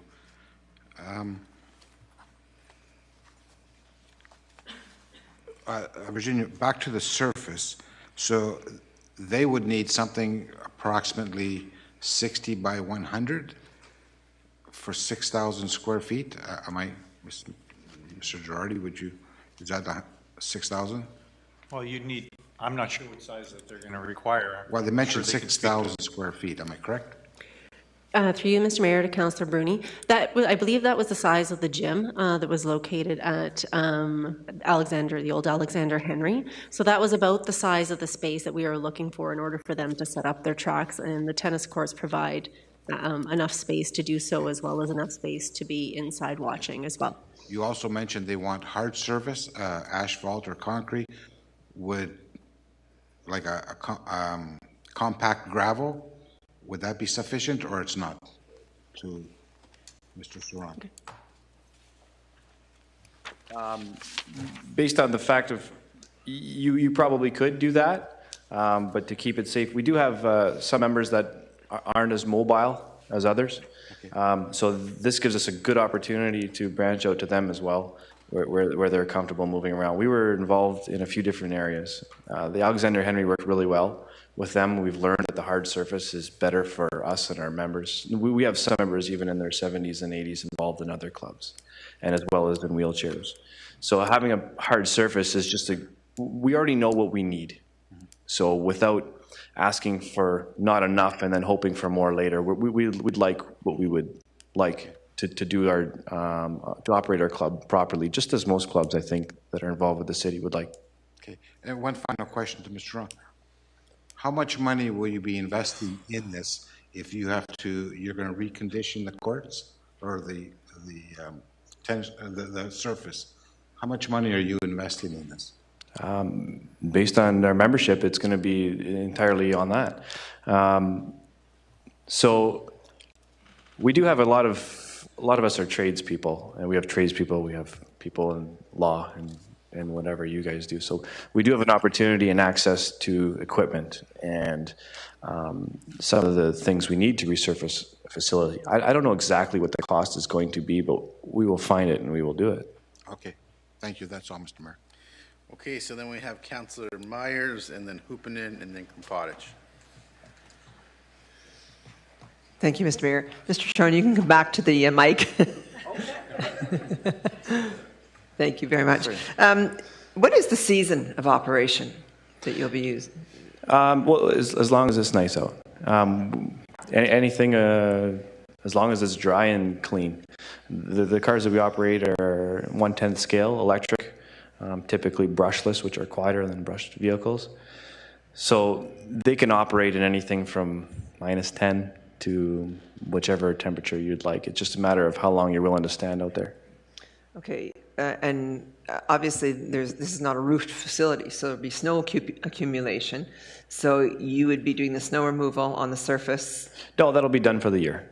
Yeah, we're going to be operating within the spring and then the fall as the snow flies.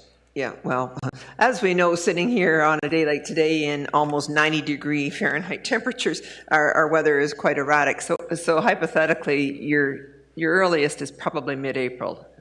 Yes. I golfed last year on Good Friday. That's why I know that. I know I shouldn't say I golfed on Good Friday, but I did after I went to church. God heard you. I went to church first, though, Mr. Mayor. And actually, I digress, but my two friends who are my age or older, we all said, wow, our mothers aren't here any longer. I wonder if they know. But we did go to church first. But I do digress. Mid-April, obviously, would be a time where you probably Typically, begin. yeah, as long as the surface is clean, you'll find people wanting to use it.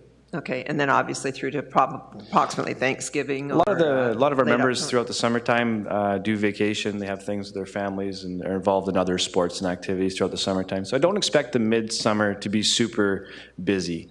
The majority of the time is when you're going to see is going to be in the early spring up until probably the end of June. That's when I expect it to be relatively active, and then from probably the end of August, September, from there on. But I mean, for those 2 summer months, most everybody's kind of gone. Thank you. Just to be clear, did I understand you correctly saying that when you were in the Alec Henry facility, that was indoors? That's correct. Yeah. Did I understand you to say that you set up and tore down every weekend? Yes. Okay, so following that line of thinking a little bit, has there been an exhaustive search, I'm going to ask Ms. Mcleod, on city facilities indoors, as well as both school boards, because I cannot believe that there isn't another indoor facility somewhere, because quite frankly, I think I'm hearing, I mean, you're looking for a permanent home. That's correct. And obviously the things that you're willing to compromise on, and some of the points that Councillor Nero made were part of a discussion he and I had earlier this week, you know, when I was seeking some clarity on some of this, and, you know, the pilot project and some of these things. Really, we would like to see you have a permanent home too. I think that that's quite clear. The community and the neighbors mentioned it as well. So I'd really like to know, with that in mind, it sounds like you're willing to do quite a bit of work to have this indoor facility, which would be ideal. And I'm not going to put you on the spot right now, Ms. Mcleod, but I'm feeling, quite frankly, that we may need to have a little bit more pursuit on this before we decide on it. I'm not sure I'm going to be ready to decide on it tonight. But I think just two things, Councillor Myers. One is they're not looking, they don't want to be setting up and tearing down anymore every week. Well, thank you for that, Mr. Mayor, but I did hear you say that you were in your heyday, that was your ideal. And that's why I thought, wait a minute, I heard you say that was just your epitome of a great place. You wouldn't have left there. You wouldn't be here tonight if it wasn't that they evicted you, correct? Yeah, you're absolutely right in a lot of ways. The only problem with that, we learned when I say in my heyday, I mean as for the amount of club members' involvement, people that would come to race. That doesn't mean the people that were willing to help set up and tear down. So there's a little difference. I may not have been so structured as to what I was explaining when I said my heyday. Okay. So the heyday. I won't hold you to that. So some nights, Sunday at 9 o'clock, and I hadn't eaten. I somewhat times have regret taking on that decision to do that, knowing that where we really should be at was having a full-time facility where the luxury of this idea is that we can come and go as simple as opening a gate and using the facility. We don't have to band together and get 15 people together on a dedicated weekend where everyone has to decide that we're all going to do this at this same time. We have to invest X amount of dollars and put a great amount of effort in. By the time Sunday came, it was rather exhausting, but that was the only option we did have at the time. Okay. It is not something that I'm actually willing to pursue. I hear you, and I appreciate you, and thank you for clarifying that. I think I did hear you say, though, that you would be still there. You would be happy to still be there if you could have been, but I don't know won't that. press further. Okay. Yeah, I don't know that. Okay. If All we right. knew nothing else, then maybe, but sometimes the lack of involvement was a very large issue, as with any club these days, to get somebody to stay late on a Sunday evening to tear down. I know it's not ideal, so I appreciate Sunday morning, that. yes. Okay. I won't belabor that. But what I want, where it's leading me to, is that you mentioned that there could be periods of time throughout the season where it's dormant, and that there may be times, and I guess where I'm going here is because I heard you say that you could tear down and set up. Is there an option to ever consider a period of time where it could be opened up again to the public? And I'm not going to put you on the spot to answer that, but it's something to think about, furthering on some of Councillor Nero's comments. The only other one that I was going to ask about, if I could, thank you, Mr. Chairman, I'm going to speak to staff here. Through you, Mr. Mayor, to our staff, I'm just going to press a little further on city facilities. Virginia, I know that you're exhaustive when you do reports for us, so I'm not questioning that you haven't turned every stone, but hearing a little bit more tonight about an indoor facility being an ideal, is it true that there's absolutely nowhere in any city facility that we could take a look at a permanent arrangement that would be indoors? And where I'm going to go here is that we've talked at this council table, we have a future plan to add on to the Northern Community Centre.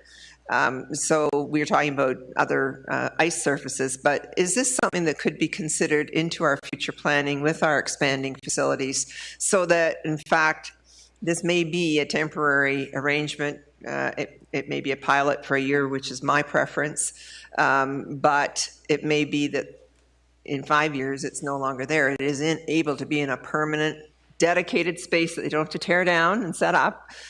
Is that something that can be considered going forward? And there is nothing right now, correct? Or else you'd have been presenting that to us. Through you, Mr. Mayor, to Councillor Myers, there wouldn't be anything currently in our inventory that would give that amount of space. Okay. We have very few facilities that we could accommodate that.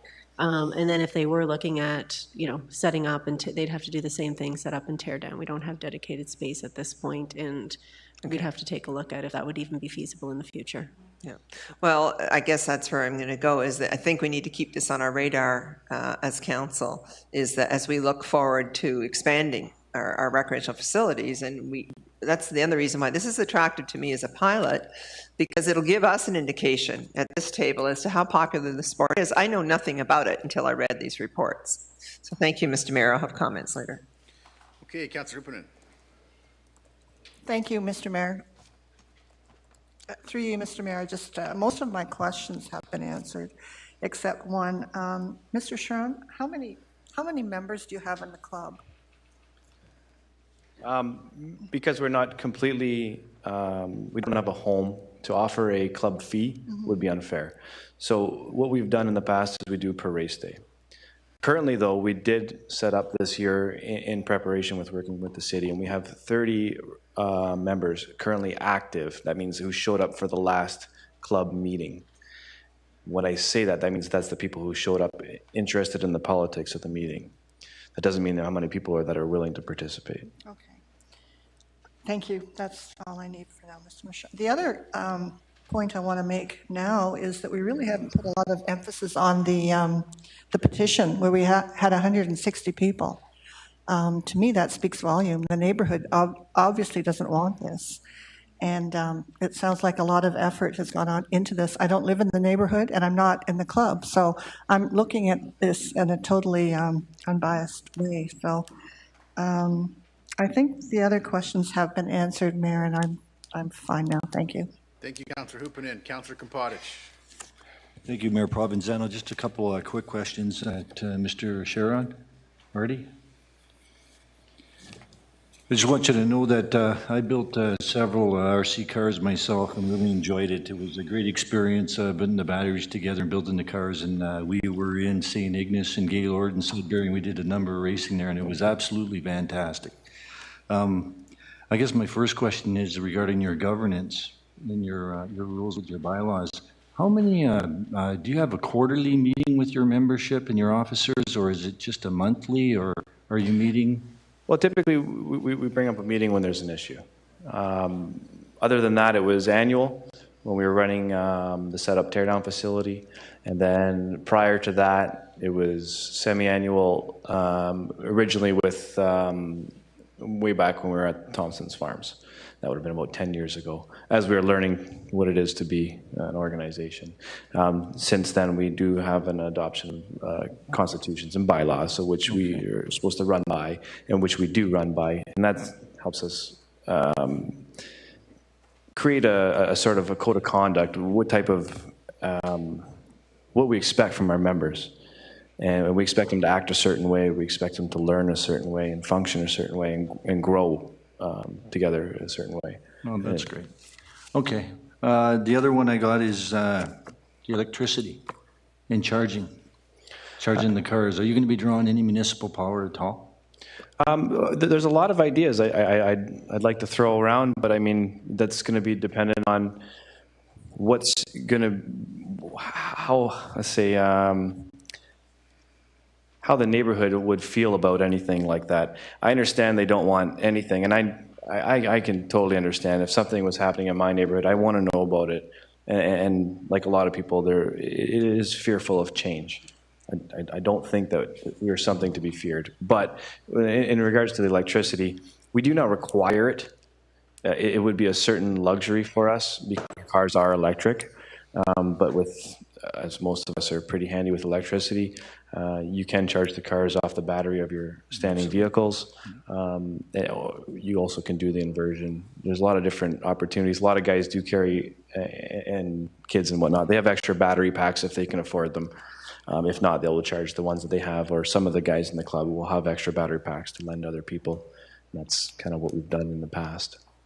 Okay, my last question is, are you thinking about building stands for the operators if you have any competitions here locally? We do have a stand that's already constructed. It's mobile. It's 20 feet by about 2.5 feet high with 8-foot stairs going up to it and a full railing, double railing all the way around, which we've used. And we have made it so it's mobile, but we would likely refinish that and make sure it's up to city code and probably leave that in place where we would like to make sure that people can come and go and use it as they will. Because when you're looking over top of a 6,000 square foot, you need that projection view. Standing at a ground level, it's difficult to engage your distance. Okay, thank you. Okay, we have Councillor Shoemaker. Thank you, Mr. Mayor. Just one question through you to Ms. Mcleod. I know it's in the report, but can you take us through what the staff did to examine the use of this tennis court and what the results of that examination were? Through you, Mr. Mayor, to Councillor Shoemaker. A couple pieces have happened over the last couple years. In 2016, the Sault Ste. Marie Tennis Association had approached the city to look at which courts we could look at refurbishing. So they did a walkthrough of all of the 10 facilities, and at that time they identified 5 courts that they felt that we should look at refurbishing, which our Parks Department has been working on them. And recently, William Merrifield was also fully refurbished. From there, we also, our park staff are there on a regular basis cutting grass, so we have an understanding of the usage of the park through them. And then we completed 80 hours of surveying the tennis courts as well as the green space and park area, playground area. And during that time, there was 2 people that utilized the courts for approximately a half-hour period. We also did a series of drive-bys, just randomly over the course of the end of May and June and July, just kind of as we went by the courts.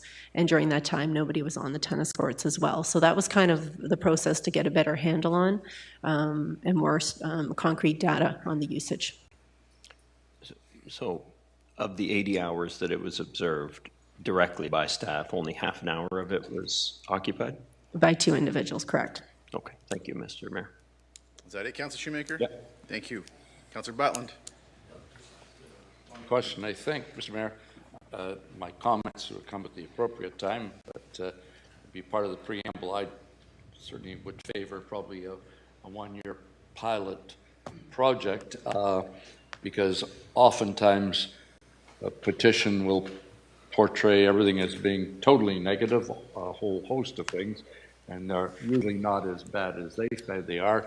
And the proponent says everything is great and rosy, and it's often not as rosy as they say it is.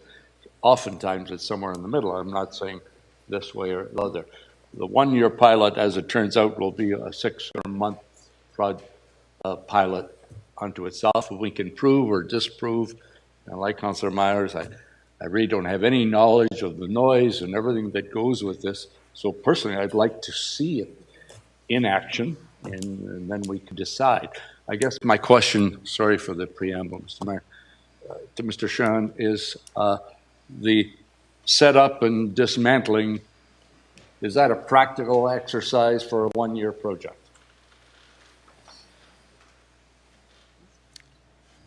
I don't know that that's something that that doesn't really appeal, if I may be honest, and that's what you're looking for, as I understand. Yeah. So, no, it doesn't. The ideal for the club right now is to be functioning like you would if you had anything else. You wouldn't want to bring your couch back into your living room because you want to sit there instead of your one downstairs. It's being practical, and that's what we're looking forward to. Is the practicality of it is to have our own facility that is ready for us whenever we're willing and wanting to use it. And in turn, with doing that, having a ready, able facility is going to encourage people to come more often, use it more often, not have to band together. That's a large operation with a lot of manual labor, a lot of tools, a lot of, then you're constructing, let's say, some of our jumps and some of our stands out of lighter material than we'd like to make them out of because they have to be transported, which in turn leads to more damage and potentially not as safe of equipment. Having a full-time facility allows us to engineer something within ourselves that's safer for everyday use with other people around. I think we have our staff member Virginia wants to make a comment here. Through you, Mr. Mayor, to Councillor, just for clarification, you're asking that the 1-year term you would set up in the spring and then take down in the fall, not set up and take down every day, correct? Oh, right. Yes. Oh, Yes, yeah, we would clear it in the fall. Because our intentions, we do have to resurface the surface, of course. But as for the jumps and the stands, they are mobile. Nothing's permanent. Like the entire setup is not permanent, but we would like to leave it set up for the season. That would be wonderful. Yes, thank you. Well, you had misunderstood what I thought we were going down the same road we had earlier. Every day. Yes. No. Really, the 6 or 7 months. That's right. For the duration of the operating year. We might be getting a little repetitive here because we're kind of landing on the same thing. That's fine. It's a very new concept, and I totally understand it. Yeah, it isn't suggested that you'd be setting up and taking down. It would be for the year. So the club isn't adverse to a year pilot as opposed to a 2-year pilot. To drill down on the question. Yeah, I think we can prove ourselves within a year. The only thing that does concern me with that is that, again, my intentions are to invest all the finances, initially the startup costs. We're going to have to put a lot of work into this to get it back to an operating facility, never mind an RC track, but to an operating surface. So we're willing to do that. we have to make it feasible. So we're going to put all this money in. That's going to make a lot of guys fearful, and that maybe, well, what if they just kick us out the next year? Like that's what's going through my head as we're all discussing this. Sure. So the idea when we had discussed this with Vivian, sorry. I know, and I just got it. If you could just, do you have a sense of what that capital investment would be? I expect it's going to be in the few $1,000s range. And the good thing is we do have a certain amount of members, including ourselves, that are we're willing to put in because we know it's going to come out. We're not worried about that. So we'll get the money. We'll get whatever we need to get started, both either through the club funds and then personal investments with the intention of returning them. And it's just something you'd do if you guys wanted to do something together with your friends. You trust each other. Okay, thank you. Council, do we have any more questions of either the proponents or? I have one more question. Mrs. Began and Mrs. Olar just come to the mic for a minute. Just one question regarding Councillor Nero's recommendations, changes. Would you be in favor of that? I'm in total opposition of it. You're, What okay. I hear, No, I'm just asking the question. So you're not in favor of any of Mr. Nero's recommendations about? I think it's important for them to come as a group. Sorry. I think it's important for them to come before council and the neighborhood as a group, which they haven't even approached any of us at all, to let us see what it's all about, how much noise there's going to be, what the traffic's going to be. Like, it's being decided here tonight. You're asking what you can do for them, or what they can do, like what you can do to make it better for them. But I feel No, I'm not going to debate that. I mean, there was questions asked basically on the residents' behalf regarding changing some of the conditions. And I'm just asking you, would you be in favor of some of these conditions that Councillor Nero has brought forward? I think it's hard for me to answer that just because, like you and everybody else here, we haven't actually had an opportunity to see the club in operation. I think that it's important for them to do that before the decision's made. Okay, that's all I have. Thanks. Okay, so I think we're done with council's good questions, council. Like, yeah, so, we've been on this matter for a while, and there's a motion before us. I think I'd like comments, and if I see a trend in those comments that require a friendly amendment to the motion, the clerk and I will consider that, make that proposal. But let's get to the comments, and then we'll make a decision or not. So we will start. I'm going to start with the ward councillors don't have their hands up yet, so we'll start with Councillor Hollingsworth. Thank you. Again, thank you to Virginia Mcleod and to, again, Marty Sharon and Vera Brang and Wendy Orland for coming to educate us. At this time, my comments are basically, I want to emphasize that the neighborhood put out a petition, 160 signatures. These are the people that live at the neighborhood. These are the people that are there 4 seasons of the year. These are the individuals, the families, the children that actually live and breathe in that neighborhood. 160 signatures. When are we going to stop and listen to those people that live in the neighborhood? Are we not in a society where we should take in consideration petitions? Are we not in a society where democracy is what rules us? So I cannot disregard those 160 signatures. And I want to say thank you for those individuals signing the petition. This is a neighborhood, and the neighborhood come to us. People are living here. And is it right for all of us to decide when we don't live in this neighborhood? And basically, if the car club individuals, if all the members lived in the neighborhood, that's one thing. But these individuals, not all of them live in the neighborhood either.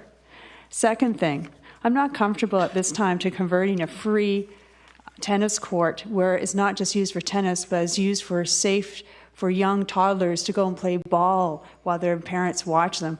I'm not comfortable in converting a tennis court that's also used for other activities by all children practicing their bicycling in a safe fenced-in area that's free, and not comfortable in saying now we're going to allow a club where they're going to be charging $100 or $50, and there's no program for the underprivileged to access this sport.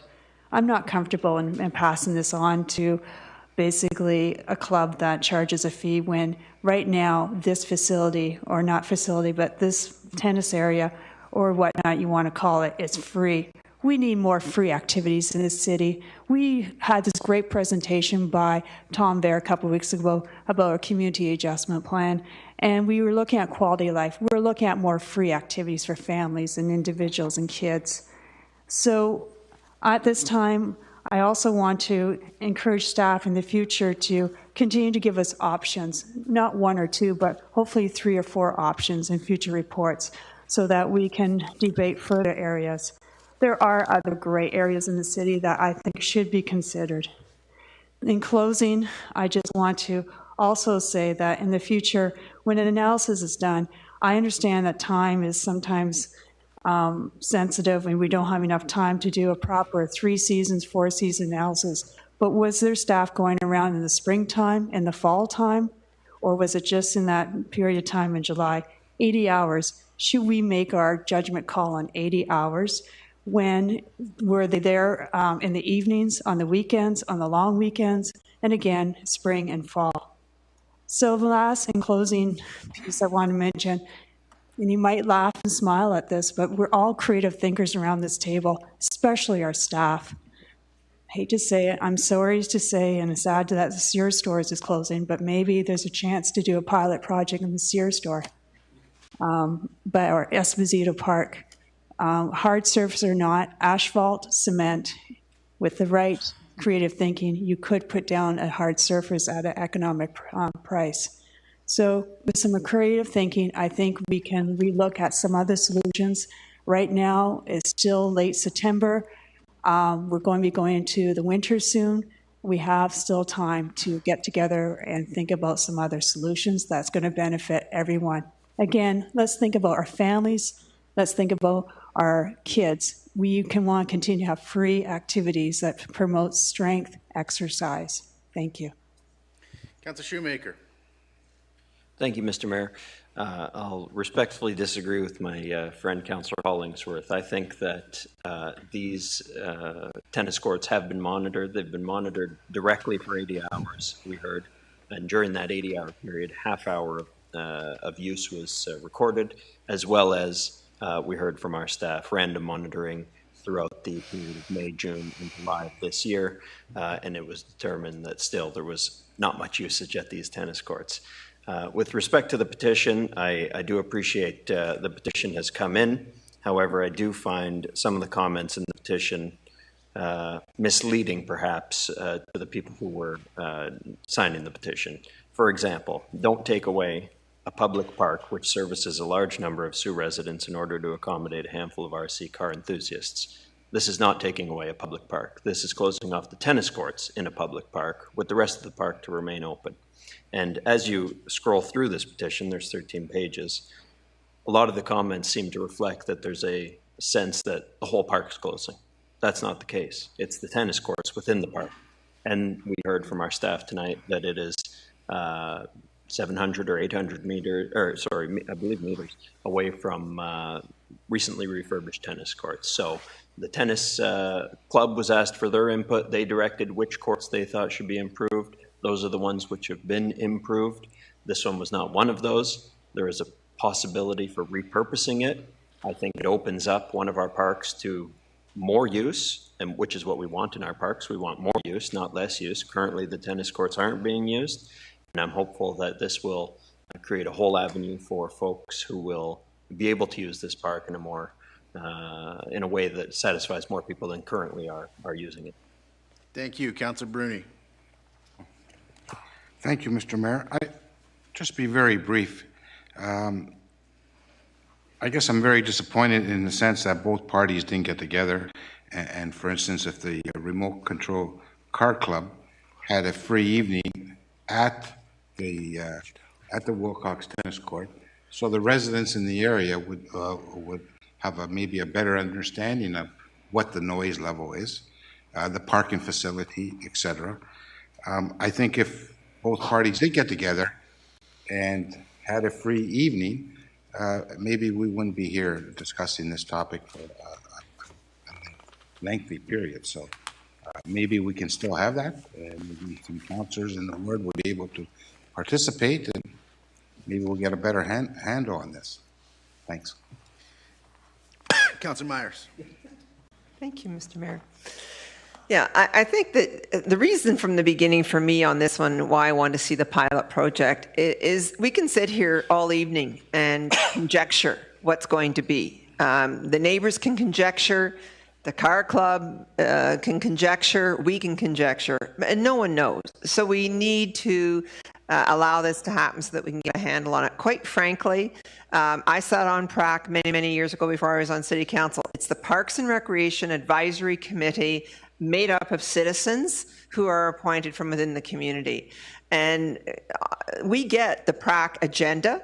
We get the minutes from their agendas. So we have known about this for quite some time. If we look at our PRAC agendas and minutes, we know where this direction was going in terms of a report coming to council. So any of us who felt that we needed to know more prior to tonight had every opportunity to look into it if we'd wanted to do that. I think the critical piece here is the fact that this is not a neighborhood park owned by the neighbors. These folks are taxpayers. We're all taxpayers in this room, and we've got to get out of the mindset that it is our front or backyard. These are community facilities. They happen to be located somewhere where my house might be near to, but it isn't mine. It belongs to the whole community. And this is not being maximized. So quite frankly, to use it, to pay for it, and have all taxpayers paying for it, and have it sitting there passive, when in fact it was designed to have activity on it, is not prudent, and it's not responsible on our part as municipal leaders. So this is a pilot. We'll see how it goes. I am strongly in favor of looking at, and I hope that there's a report, well, there will be a report back to council on this, and I'll be most interested to see how this goes. And I'm sure you'll find a number of us cruising through there next year when this activity is going on, so that we're all enlightened and we will sit here and look at it through those kinds of eyes. But I am very comfortable that we need to be doing something to look at expanded uses of our facilities. We need to be looking at expanded activities in our community. And I thank the club and I thank the neighbors too for being here tonight and letting us have that opportunity to vet this thoroughly. Thank you, Mr. Mayor. Thank you. So any other councillors for comments? Councillor Nero. Thank you, Mr. Mayor. I don't think you're going to want to hear my comments after I'm finished, but I'm going to. I've heard a number of times around the table that we're trying to make a decision on something we don't know what it sounds like. The neighbors are saying, have said that they should have or could have been approached earlier, and they could have had a demonstration at the tennis courts. We're at a time in the year right now, if we approve this or not tonight, I don't think by the time the lease agreement comes back that there will be much activity from the card club at that tennis court. So why don't we defer this to the next meeting, would give Ms. Mcleod a chance to put all of the suggestions that came up into another report, subsequent report. And during that time, why don't we set up a demonstration and ask that the most possible number of members of the club show up, that we have the most possible cars at the facility. We should also do another mail out to the 400-meter radius of the neighborhood, and council should be invited to attend that night, and let's hear what this is all about. Well, I get this. The second part of your suggestion, which would be to have a demonstration, I don't know what that takes from the people in the RC Club, but the first part of having staff do another report, Councillor Nero, I don't think that is really a valid request, because staff has been working on this for quite a while, and you've got a thorough report in front of you. If you look at the motion, The motion is not fixing the terms of the agreement. All it's doing is directing staff, giving staff the authority to enter into negotiations with the car club. That would have to come back to us. So staff can take into consideration what they heard here in those negotiations, but I don't see directing staff to do another. That's the subsequent report I'm referring to. Well, sure, but that's not going to happen if this fails. If this fails, yes, Councillor Turco. Your comment? Well, not yet. You can't. So if this fails, right? Staff isn't going to enter into negotiations. So that's the second report. The second report would be if this passes, staff would negotiate and they'd report back to us on what those negotiations, where those negotiations went. Okay. Councillor Turco. Thank you, Mr. Mayor. But Mr. Mayor, with all due respect, and I agree with, I don't know who it was that said that, was it Councillor Hollingsworth said that we're not listening. We're not listening. What we're doing here, we're assuming that the people who are here tonight, and the ones who have spoken to myself and Councillor Lear, I would imagine, are not being heard. What we're assuming here tonight is, well, all the argument, with all due respect to everybody, and I'm nothing against the car club, is that we pretty well going with the idea that this car club is going there. No, the people don't want it. So if we're going to vote, let's just vote on it and say yes or no. This is where the club is, without, coming up with these other arguments. Councillor Turco, I'm saying the exactly same thing as you. I'm saying this motion should be voted on. Well, let's call a vote then. I'll call a question. I'm happy to call a question. Okay. Yeah. Hold on. Councillor Turco, we were taking comments from councillors, which we always do, and then we were going to put the question to everybody. That's what we were doing. Councillor Bruni? Why can't we defer it so the car club can do a demonstration for the residents in the area? So if they've never experienced it, and there's also no motion to defer in front of us. If someone wants to move a deferral and someone wants a second deferral, okay, so you move a deferral to when? Till next meeting. Okay. So the motion is to defer this matter for one meeting. So if the car club would be in favor of doing a demonstration for the residents in the area. Is that possible? So Wilcox Park. We need a seconder for that motion. So the motion is to defer this for one meeting and to require to ask the car club to do this demonstration. So the seconder is Councillor Nero. The question I was asking the clerk, because I couldn't recall off the top of my head, is a motion to defer 1 for, 1 against, or is it open? One. Okay, so we'll have someone would you like to speak for the deferral? I'll speak for the deferral. And then Councillor Myers will speak against the deferral, and then we'll have a vote on the deferral. Why I'm asking for the deferral is several councillors have stated they know nothing about the remote control car club. The residents in the area have never seen a demonstration, an evening of the remote control cars.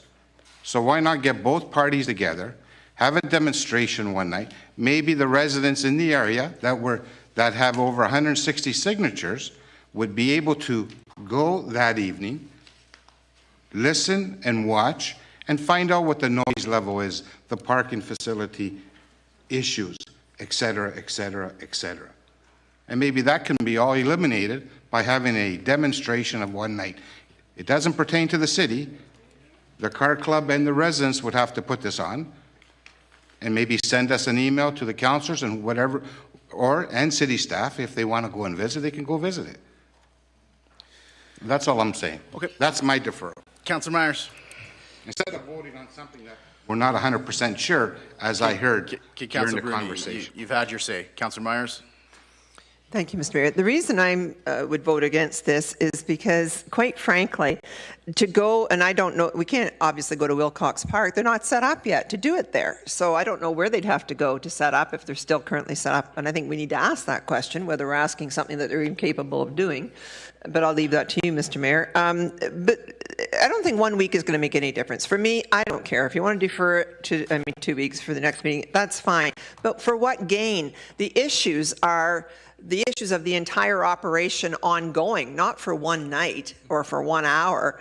And I still want to see a pilot of this. I want to know how it's going to be, looking at the whole thing. And I think that, quite frankly, all we're doing is, avoiding making a decision that needs to be made. So it's relevant to the motion before us, Mr. Sharon. If it was deferred, would you be in a position to set up a course and do a demonstration? If it's not practical, please tell us that's relevant to the deferral. Prior to this, we did have an open house as directed by Parks and Recs. To that open house, I believe they sent out flyers to each and every individual in and around the radius, from what we understood. There was approximately 37 people who showed up, over half of which were actual club members there to help educate the people of the neighborhood. We brought over 7 cars with us, electric, ready to run. We drove them around on the tables in the area. We were welcome to take them outside. We were willing to show them whatever it is they wanted to know. There were those that came from the neighborhood that were interested in learning about the cars and how we were going to operate, and you can genuinely tell there were concerns, and we spoke with them about them, and I believe over half of them left relatively satisfied. And there was a certain number that were not going to be satisfied no matter what we said. Thank you, Mr. Sharon. And sorry, one more may I add. We do have several members here with us who live in the neighborhood who were never confronted with the petition. Okay, thank you very much. No more comments on this, Councillor Bruni. The deferral is a for and against, Mr. Councillor Bruni. The deferral is for and against. Wasn't for indoors, it's for outdoors, it's for the neighborhood. It's on where the... Councillor Bruni, you're still arguing the point. So we're going to have a vote on the deferral. All in favor of the deferral? Opposed to the deferral? The deferral is defeated. Okay, so we're on the main question again. We'll take some submissions from council and then we'll have a vote on it. I'd have no one left on my list. Are we? Okay, seconder on that? All in favor? Okay, so the vote's been called. Recorded vote. Mr. Clerk, please. Excuse me, Councillor Turco. Against. Councillor Fada. For. Councillor Christian. For. Councillor Krampadich. For. Councillor Hoopanen. Against. Councillor Hollingsworth. Against. Councillor Grandinetti. For. Councillor Shoemaker. For. Councillor Nero. For. Councillor Bruni. Against. Councillor Myers. For. Councillor Butland. For. Mayor Provenzano. For. Motion's carried. Thank you, folks. So, council, we're on the consent agenda. Any matters in the consent agenda? Councillor Grandinetti, you can begin. Just bear with me a minute here. 6-7. Request for financial assistance. Sure, 6-7 it is. I don't know who can answer my question. Virginia Mcleod. Through you, Mr. Mayor, to Virginia Mcleod. It says here that we're giving them. Yep, go ahead. Okay, no, I'm just. Oh, you want to give the audience a chance to clear? No problem. Councillor Myers, would you like to take the podium for a second? I could use a bit of a break. We're at 6-7, Councillor Grandinetti. Yeah. It says here that we're giving $400 in financial assistance. Now, is this per individual or for all? I believe it's 4 of them that are going to the swim competition. Through you, Mrs. Acting Mayor, to Councillor Grandinetti. It's for a team, so there's set levels. Individuals would receive $200, and depending on the number on the team, either $400 or $750. So for the combined team that went. Okay, thank you. Madam Acting Mayor, I'm done with this item. I have a couple more. Oops. Yeah, Mrs. sure, go ahead. Acting Mayor and members of council, if I can just interrupt. Councillor Christian needs to raise a conflict that he failed to raise earlier. Thank you, just Mr. make Clerk. that conflict. Yep. I have a conflict on bylaw 11.1.2. I'm employed by Algoma District School Board. Thank you. Okay. Thank you, Councillor Christian. Back to Councillor Grandinetti. You wanted to move on from item 6.7? Yes. But just before we do, is there anybody else that had any question on 6.7? No? Okay, go ahead, Councillor Grandinetti. What's your next item? Item 6.21. 6.21? The extension of the refuse collection. Okay, go ahead. Through you to, I guess would be legal, or Mr. Girardi, it says that we're going to spend $28,800 plus HST for an RFP by ACON, like just to extend this contract. Is this not something that legal could do in-house? Because it's almost like every meeting we're spending money on consultants or for RFPs that I believe most of this could be done in-house. Okay, well, we'll let the Deputy CEO answer it. Yes, through you, through Acting Mayor to Councillor Grandinetti. The extension is already part of the existing contract, so we'll just be moving on that. The $28,000 will be used for ACOM to prepare the RFP. Kind of sounds like a little much just to prepare an RFP for a contract extension. Through Acting Mayor to Councillor Grandinetti, there's I think over 100 pages in that contract that have to be we have to go through. We have to decide on which approach we're going to be taking as far as the efficiencies, the labor, if we're going to be going manual, if we're going to be going automated. We have to look at where the cost savings could be. It's very extensive. That's why they're not done that often, and that's why we have this option of the one-year extension so that we can get into preparations for this, because it is a long period of time before we can get this, if a new contractor or even the existing contractor was to take over, to get equipment and to get things up and running. Thank you, Mr. Deputy CEO. And I just want to add, this is not the first time we've done this. This is a standard practice. To Acting Mayor, yes. Yeah. So, Mr. Grannon, anything more on that? Because I think Councillor Shoemaker wants to come in on it. Go ahead, Councillor Shoemaker, on 6.2.1. Yes, 6.21, Madam Acting Mayor. 6.2. Through you to the Deputy CAO, sort of implicit in the report, but I want to make sure I'm not misreading it, is that the RFP could not be prepared before June 2018. Is that correct? I guess I'd have to refer to purchasing or finance on the exact timing. But again, with the amount of time that it takes to do it, we have to do it far in advance, and that's why we're trying to get to it now. Okay. Is that all right, Mr. Shoemaker, or you want to hear from Mr. Gowans? I'm not sure. If Mr. Gowans has something to add, Mr. Gowans, can you add to that? Through you, Acting Mayor, to Councillor Shoemaker, I think that the issue for the lead time is more concerned with preparing for the contractor going forward. It is an extensive RFP, as Deputy CEO Girardi mentioned. There is over 100 pages in it, but part of the issues is based on the award of that RFP in the future, it may be that a different contractor is selected or a different approach is selected. The equipment takes up to 10 months to come in. So for a normal transition, it would take that amount of time. Okay. Thank you. Mr. Shoemaker? Yes, another question. Does this, thank you for the answer there. Does this refuse collection contract cover the entire city? Acting Mayor to Councillor Shoemaker. This is for a portion of the city. A portion is done by city, and we call our city portion is core, which is the downtown, and all the outside area would be the outside of the core would be the contractor. They're doing about 14,600 stops in inner city. The core is about 12,340. But you could understand the core ones are a little more difficult because the downtown area is a little more difficult to collect garbage in. And final question on this point. Thank you, Mr. Girardi. If hypothetically, if we go to a new system for the collection outside of the core, would that require that we change our practice that we're collecting on the inside of the core, that we're collecting with city forces? Through Acting Mayor to Councillor Shoemaker, our practices are exactly the same right now. Potentially going forward, and we'll be reviewing this as part of this RFP. We would like to go fully automated.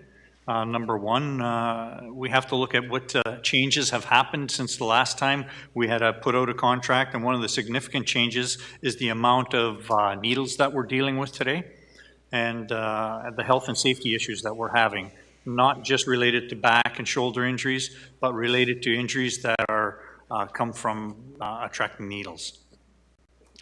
Okay. Is that it on On that. 6.21? Anybody else? Okay, Mr. Grenady, you were finished? Anyone else on consent? Councillor Shoemaker. Yes, thank you. What item? Item 6.12 and 6.13. Okay, Black Road reconstruction. Through you. Or excuse me, Bruce Street reconstruction. Both of them. Oh, Bruce and Black, okay. Both of them. Same question. My bifocals. They both state in the financial implication that the project can be accommodated within the $200,000 previously approved budget. But what is the actual costs associated with them? That's what's not sort of spelled out in the report, and I'm wondering if you've got those numbers. So that question will go to Mr. Rumiel? Yes. Through you, Acting Mayor, to Councillor Shoemaker. The Black Road reconstruction design and contract administration is $267,000 through the proposal, and Bruce Street was approximately $218,000. The $200,000 that's referenced in the report was earmarked back in July to cover off some 2018 these are 2018 works that are not approved by the 2018 budget yet. So that's money that's earmarked, carved out to cover off work that will happen in 2017 ahead of the 2018 budget being approved. There's more than enough money in that 200,000. It won't be near that. So though you mentioned the contracts for one of them is 267,000, only 200,000 is approved, it's not going to exceed 200,000 this calendar year. Correct. Okay.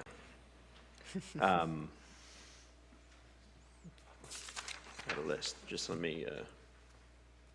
And are any of was there consideration given to either Bruce Street or Black Road to do the engineering work in-house? Through you, Acting Mayor, to Councillor Shoemaker. Yes, I believe Don Elliott in July as well did the 2018 engineering procurement report, and in writing that report, we identified what projects we would do in-house. One on the books for next year is the Simpson Street reconstruction. We're doing that with city staff, as well as all the paving contracts for next year. So any more than that is getting pretty close to our threshold with our current complement of staff. Okay, thank you.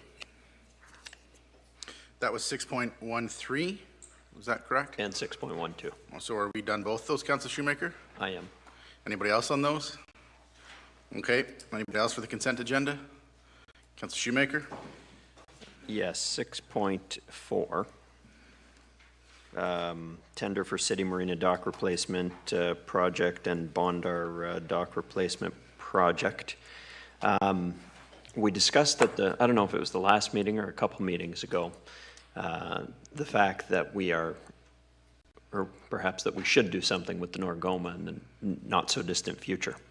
And so I'm wondering if any of the work that is outlined in this report in any way affects a potential motion that's coming, not a potential motion, a motion that is coming at the next council meeting that will ask for options on reconfiguring or looking at upgrades to the Bondar Marina. I think Virginia is probably the person to speak to that, but maybe Tom Vare can take it. My understanding is no, that the work being done in the marina downtown is to the fuel dock, which is a mandatory piece of work. But Mr. Vare? Yeah, through you, Mr. Mayor, to Councillor Shoemaker, that is correct. I did speak with Virginia earlier today, and the work for the Bondar Marina will focus just on the fuel dock. We don't anticipate that work there, no matter what happens with the Norgoma, would be affected by that work on the fuel dock. It is a project that's still necessary to continue given the state of the fuel dock and the need to repair that facility. Okay, good, thank you. And there was one other question actually that talks about a marina reserve in the report, and that's the first time I think I've come across a reference to the Marina Reserve. What is the balance of that reserve? Do we know? Through you, Mr. Mayor? I do not know, Mr. Vare, or does Jake? Jake, do you know? Through you, Mr. Mayor, to Councillor Shoemaker, that's an old reserve. I believe there was only about $13,000 left in it, so they're essentially eating the rest of that up. So. Okay, thank you. Okay. Anybody else on that agenda item? On that agenda item, Councillor Hollingsworth? 6.4, the marina. Yeah, that's the one we're on. Go ahead. Thank you. I guess Virginia's not back, so this is for Tom Vare. Just for clarification, you were talking about the fuel dock, but you were also referring to the finger docks, and the finger docks are at Pine Street? Okay. So just to recap, all these changes, or I should say all these improvements, are the fuel dock, finger docks. Is there anything to do with the electrical boxes where boats can plug into? Any new work in that area? Is there any new work to any of the piping so people can put the hose in, wash their boats? Is it just really, truly finger docks and the fill docks? Through you, Mr. Mayor, to Councillor Hollingsworth. As far as I'm aware, it is just to the docks themselves and the repairs of those docks. Okay. And the question with regards is, when you put these agreements together, I'm assuming that you put a contingency plan together should they find some other repairs that's requested. Is that true? Do you put a contingency plan together? And if so, do you usually put 10% towards the project? And if not, are you going to be coming back to us asking for more money? Through you, Mr. Mayor, to Councillor Hollingsworth. I believe purchasing, Tim Gowans can speak to that item. Through you, Mr. Mayor, to Councillor Hollingsworth, there is a contingency built into the tender. Unfortunately, as in with any work, if something that wasn't anticipated as a possibility happened, then CSD would have to come back with a report as to how that might be managed. Okay, thank you. Okay, anybody else on that? Agenda item 6.4? Seeing none, anything else in the consent agenda, Council? Seeing none, we can have a vote on the consent agenda. Mr. Clerk, you already read the motion, I assume? No, I haven't. I'll read it right now. Hurry up and do it before they change their minds. For the consent agenda, we have a motion by Councillors Shoemaker and Turco. Resolved that all the items listed under date 2017-09-25, agenda item 6, consent agenda be approved as recommended. All in favor? Carried. Mr. Mayor, members of council, this brings us to section 8 of the agenda, 8.1, utility distribution microgrid. Motion by Councillors Butland and Christian. Whereas PUC has been working on a utility distribution microgrid project for 3 years, and the project will require the approval and support of City Council to proceed if approved by the PUC Board of Directors. And whereas the UDM project is a large project and City Council should have thorough information at its disposal to assess whether or not it will ultimately support the UDM project.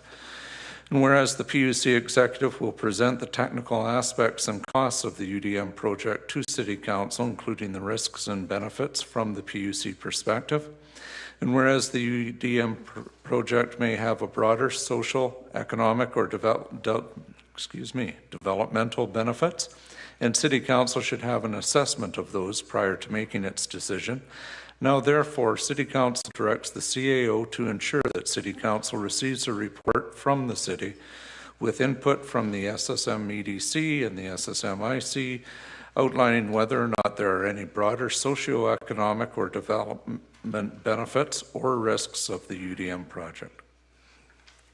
Councillor Butler, maybe if I can speak to this for a minute, and then we'll let you and Councillor Christian have anything you want to say. So this is a project that's been at the PUC for a few years. It's been in front of council before, in conversations with Councillor Butland and asking kind of where this was at and when it would be back at council, if it would be back at council. In conversations with city staff who would ask me what council would be expecting or when they should work on this or prepare for it, I thought the motion was appropriate. It's important to recognize that the motion's in the context of this matter being decided by the PUC Board of Directors. So if the PUC Board of Directors chooses to move ahead with this project, it would be contingent upon council approval. And it's a big project, so it would have to come here. So they still have to make those decisions in that assessment. So the point is it's here to really authorize staff to work on it in the event it's coming our way. We don't want staff to get notice that this proposal is going to be in front of City Council, and then City Council have a bunch of questions that staff are unable to answer. So we wanted to give staff the leeway and the authorization that this is something that they could be looking at and working on in preparation for the matter coming before Council. So that's the impetus of the motion, but I want to be clear that it really is something that the PUC Board of Directors is working on, and we'll have to make a decision on, before it comes here again. So with that noted, Councillor Butland, if you wanted to make any comments, go ahead, and then Councillor Christian, if you wanted to add anything, go ahead. Thanks, Mr. Mayor. Thanks for taking a leadership on this one. As you point out, and he wrote the resolution, it's been before PUC for 3 years, and after 3 years, it has become a timing issue. So it is very timely that it is before us now. Has, in fact, the PUC passed a resolution endorsing this or not? I think that the PUC Board of Directors did pass a resolution to direct the PUC staff to work on this project.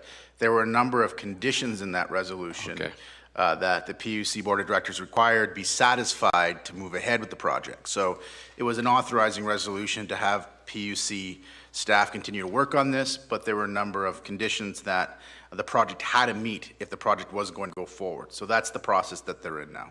Thanks for the clarification. I think the report that will come back, hopefully in a very, very timely fashion, will be high positive. It's not an easy concept. The UDM talks about a microgrid, and I've been calling it a smart grid for 3 or 4 years. I don't know if they're interchangeable or not, but it's a concept that I've been following for several years. And again, it's not the easiest concept, and I'm not maybe the smartest guy, but it's the way of the future, and it's becoming more and more. This is where we will be going. Whether this is the route we take now, that's another question. I think this report will answer that. The country of India, I just take one example, in this year is spending $44 billion on smart grid projects. Now, all of us can appreciate that India's transmission system may not be state-of-the-art, but they're going there, and they're going in a hurry. $44 billion. And so this whole idea, the report will, I'm sure, address the basics, but beyond that. It's more than just a transmission of power.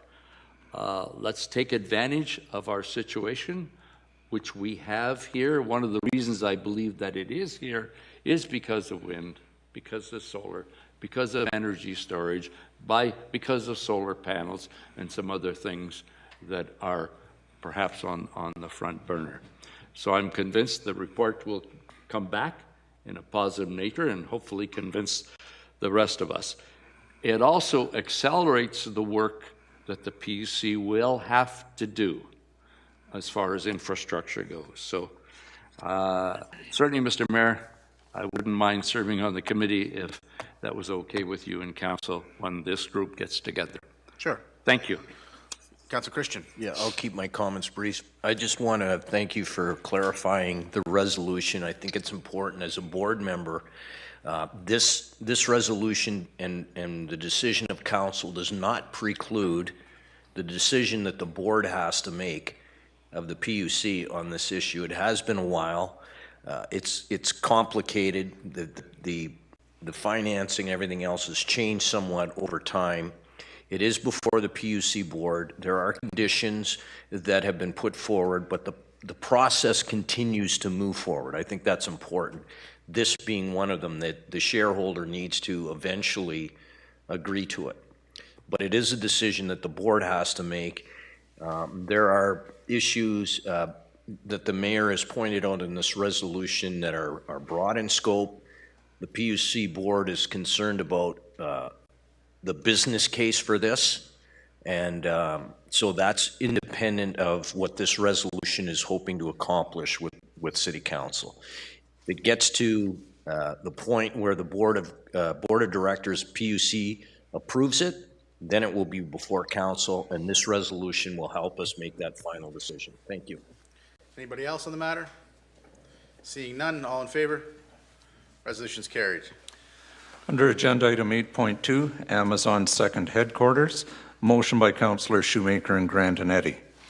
Whereas Amazon is looking to establish a second headquarters in North America and has put out a request for proposal for interested parties to consider, and whereas Amazon has listed the following criteria as some of the ideal criteria for the development of their second headquarters: proximity to population centers, proximity to international airport, proximity to major highways, access to mass transit, up to 100 plus acres of green fields, access to labor, and quality of life.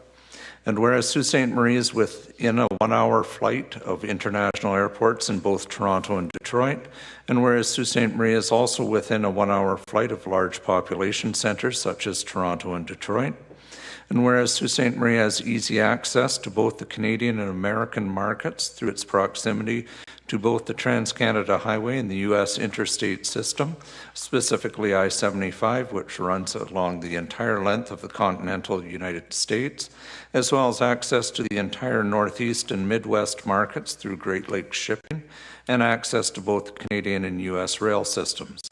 And whereas public transit is readily available or could be made readily available for any location in Sault Ste. Marie, and whereas Sault Ste. Marie has many options for potential sites that could house a 500,000 square foot building, and whereas working with Sault College, Algoma University, and Lake Superior State University, the labor market for the required workforce could be ready for whatever Amazon's needs were, and whereas the quality of life in Sault Ste. Marie is second to none, including access to recreational activities such as hiking, fishing, boating, camping, skiing, cross-border shopping, easy access to any destination in the world through the Sault Ste. Marie Airport and the Chippewa County Airport, and whereas Sault Ste. Marie has not faced the severe weather and unpredictability faced elsewhere by communities elsewhere in the southern and eastern United States. Now therefore be it resolved that staff, in conjunction with the Economic Development Corporation, review Amazon's request for proposals, documents for a second headquarters, and submit a proposal to Amazon for Sault Ste. Marie to be the host city for their project. And further be it resolved that should staff consider it appropriate, that Sault Ste. Marie, Ontario and Sault Ste. Marie, Michigan consider making a joint bid to be sister hosts for Amazon's second headquarters. Okay, Councillor Shoemaker, we're going to start with you. Thank you, Mr. Mayor. I am thrilled to be the mover of this motion, and I hope that Council will pass it unanimously this evening. When Amazon announced a couple weeks ago that they were looking for a location to host their a second headquarters for them, I was as skeptical as the next person about the Sioux's chances. However, after speaking to my Ward 6 counterpart, Ozzy, after the RFP came out, we talked through Amazon's RFP, and we're both convinced that the Sault would be an ideal location for this global giant. I looked through Amazon's RFP, and they talk about requirements, priorities, and preferences. On the requirements side, they say they're going to need 100 plus acres of property for a 500,000 square foot building. We've got this. The Innovation Center and EDC have identified 4 sites in town, some privately owned, some government owned, that fit this bill. On the preferences side, they want access to mass transit at the site. We have this. At 3 of the prospective sites, we've already got it. At the other, it would take a couple minor changes to make it happen. On the preferences side, Amazon wants to be within 1 to 2 miles of major arterial roads and highways. We checked this box multiple times. As a border community, the Twin Saults have links to both the U.S. interstate system and the Trans-Canada Highway right in the heart of our cities. Only Windsor and Detroit can boast similar access to highways in both Canada and the U.S., and even then, the logjam at their borders affect delivery times, and Windsor does not connect easily with Western Canada and the Midwestern United States as Sault Ste. Marie does. On the preferences side, Amazon wants proximity to international airports. Again, we checked this box multiple times. A quick Air Canada or Porter flight from Sault, Ontario will connect you to Toronto, which can get you anywhere in the world. Similarly, a quick Delta flight from Chippewa County will connect you to Detroit, from which you can get anywhere in the world. It is, once again, a benefit that other communities cannot match. Also on the preferences side, Amazon wants proximity to a population center of more than 1 million. Here, I say we've got it too. Though we lack this one directly, we make up for it in other areas. We've got this one because of our proximity to Detroit and Toronto, which means we have huge population centers a quick 1 hour flight away. It's better to fly 1 hour to a quick population center than to be stuck 2 hours in traffic and not get anywhere. Amazon has a commitment to sustainability. Here, once again, nobody can beat the Twin Saults. In Sault, Ontario, we are the alternative energy capital of North America. In both cities, hydroelectric power keeps the lights on, and we've got enough wind and solar power, and now power storage, to keep the lights on in Sault Ste. Marie, both sides. We experience fewer power outages in Sault Ste. Marie than the rest of Ontario, and when we do experience power outages, they are over more quickly than in the rest of Ontario. On the logistics side, Amazon needs to get people to it and products out. Again, I say we cannot be beat in this category. Nobody can claim better access to the Great Lakes than the Twin Saults. We are at the heart of the three upper Great Lakes. We have access through shipping channels to 40 million North Americans. We have rail access directly from Sault, Ontario into Michigan and the U.S. Midwest. We have rail access from Sault, Ontario north, west, and east. We have access to the U.S. interstates and Canadian highways. Name another city that checks all those boxes. We can provide access to labor markets that others can only dream of. We've got two universities and a great college minutes away from one another. Lake State, Algoma U, and Sault College can provide the education and training that Amazon needs. In fact, Sault College just partnered with Microsoft to create 100 jobs, to create what's expected to become 100 jobs locally. It has been done, and it can be done again for Amazon. On affordability, the Sault cannot be beat. There are 250 homes for sale in Sault, Michigan right now, and the median price of those homes is $75,000 US. On the Ontario side, there are 500 houses for sale, and the median price for those homes, 200,000 Canadian dollars. In fact, on the Canadian side, the most expensive house you can buy is $1.25 million, and that gets you a 3,000 square foot home on 3 acres of waterfront land. Try finding that in Toronto, Mr. Mayor. I wouldn't even make the effort, Councillor Shoemaker. Quality of life is important to Amazon. Now bear with me, because we have so much in the quality of life department that this will take a minute. Skiing and snowboarding at Searchmont, tourist attractions like the Agua Canyon, Sulaks boat tours, biking and recreational activities along the Hub Trail, a pump track, hiking trails at Hiawatha and throughout the Algoma District, some of the best beaches around at Harmony Bay and Pointe du Chêne, a major event centers with concerts and the Sioux Greyhounds, community events like Rotary Fest and Downtown Days, and hopefully soon, Queen Street Party on weekend nights. Some of the best boating around, canoeing and kayaking right from downtown, snowmobile trails all around us, an art gallery and bush plane museum, camping in every direction, hockey rinks everywhere, skateboard park, lots of community pools, soccer fields, baseball diamonds, horseback riding, tennis courts, pickleball courts, cricket league, an RC club, and so much more. Amazon is young, a company of some 25 years old. They are looking for a second headquarters for their next 50 to 100 years. Here again, the Sioux has the upper hand.